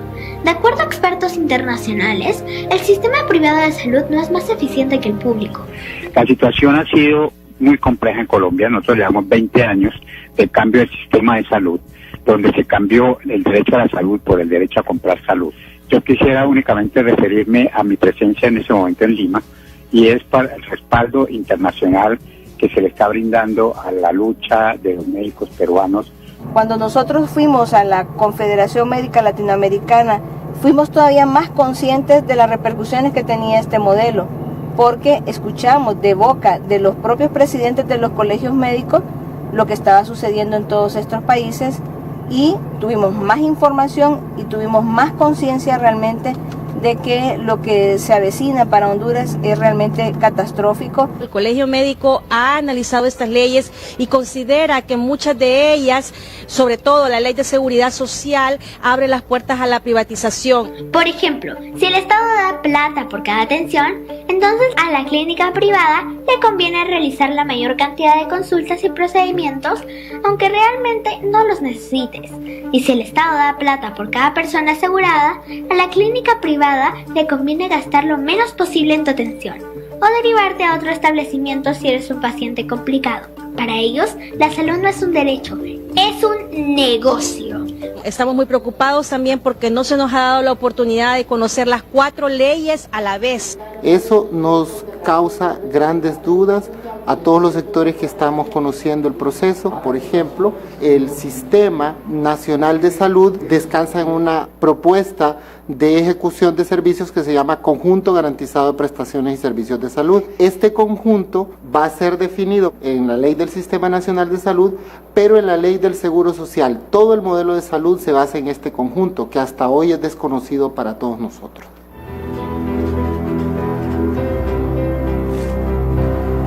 Si uno los diera todo lo que les explican allí cuando vienen, esos niños fueran mejores, niños más crecidos. Pero como todo eso le hace falta a uno. Si se privatiza con un salario básico de $1 al día, no va a poder pagar ningún servicio médico, ni va a poder accesar no solamente el servicio de un facultativo, sino de todo el engranaje de servicios auxiliares de salud, como los medicamentos que requiriese o los implementos que va a requerir para recuperación de su estado de salud y seguir produciendo para la nación.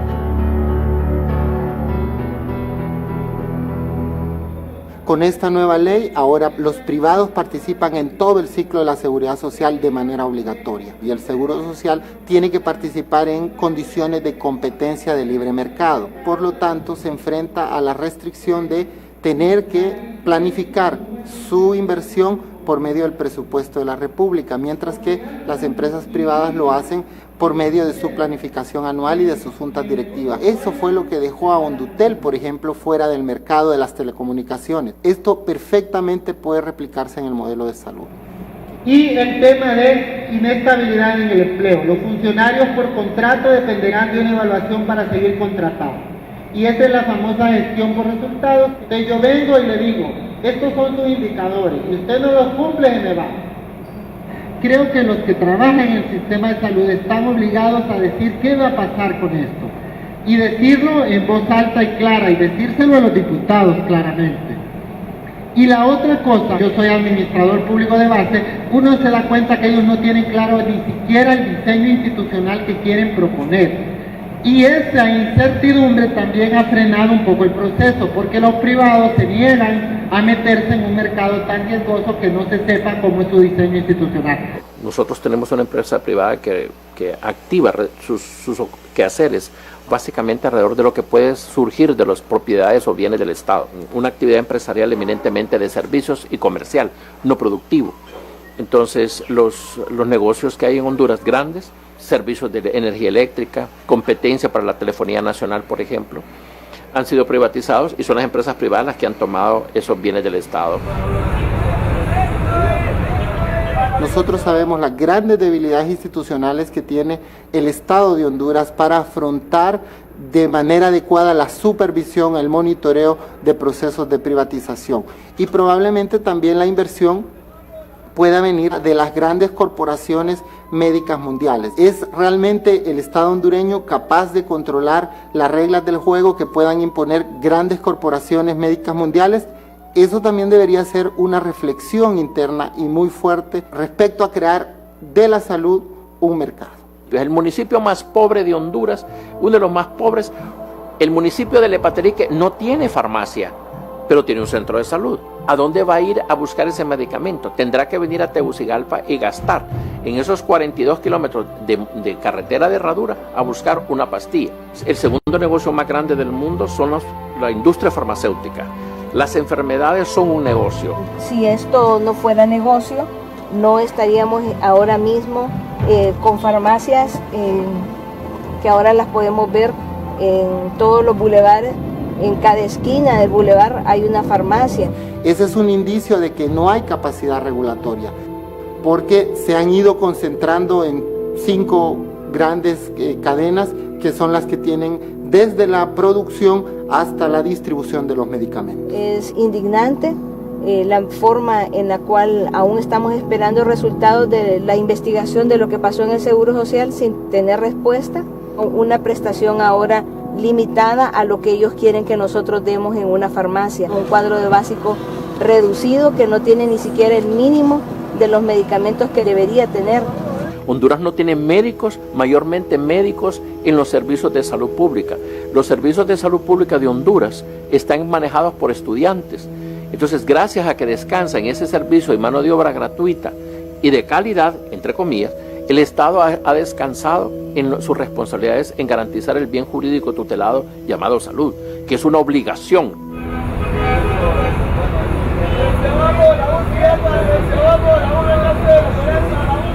Nosotros tenemos muy poco empleo asalariado, pero estamos creando leyes que hasta ahora lo que han probado ser es estar a favor del subempleo. Por ejemplo, la ley de empleo temporal por hora, que ha hecho que se pierdan empleos formales que antes cotizaban a la seguridad social y que ahora no cotizan. Lo que pasa es que con estas nuevas leyes todos tendríamos que estar en un sistema de aseguramiento.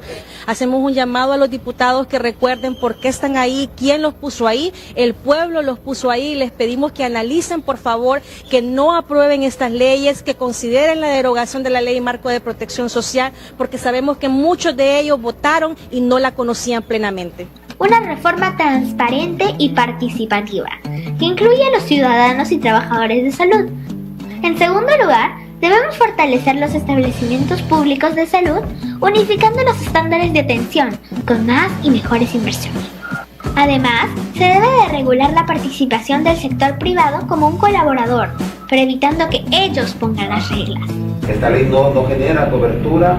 Si vamos a Camasca, por ejemplo, no es en términos financieros y económicos rentable.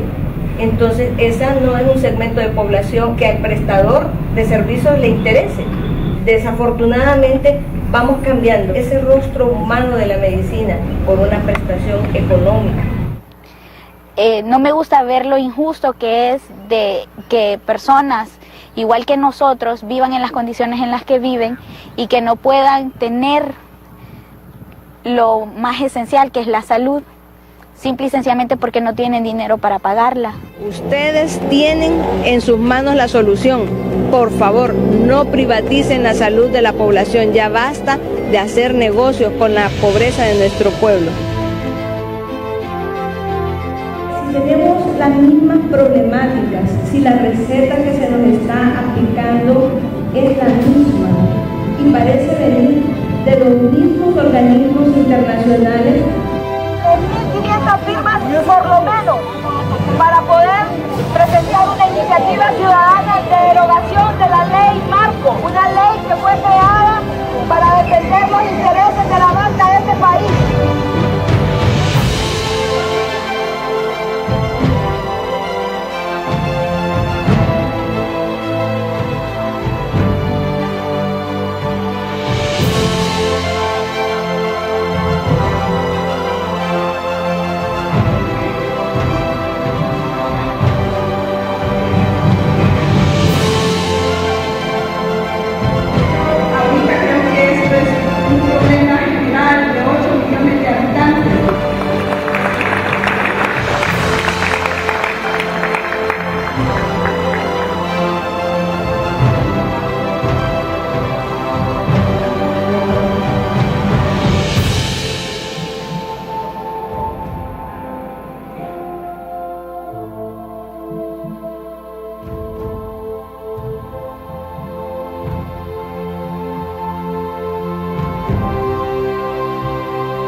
responsable siempre de tu insomnio.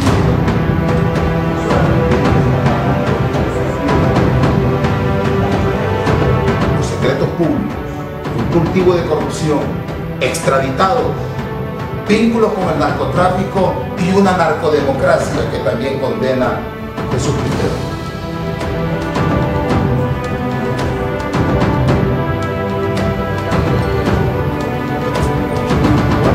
Yo tengo que decirlo ahorita en los diarios internacionales, ¿qué les digo?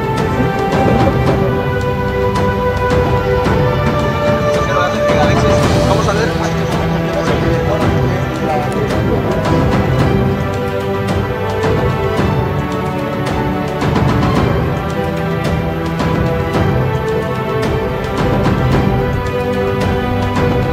Hay que buscar a la gente de uno que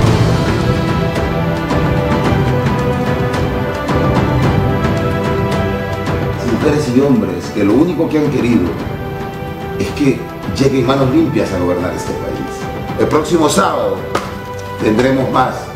Gracias, compatriotas, por haberme hecho responsable de su insomnio. Los hondureños y hondureñas no merecen amanecer llorando en un plato vacío.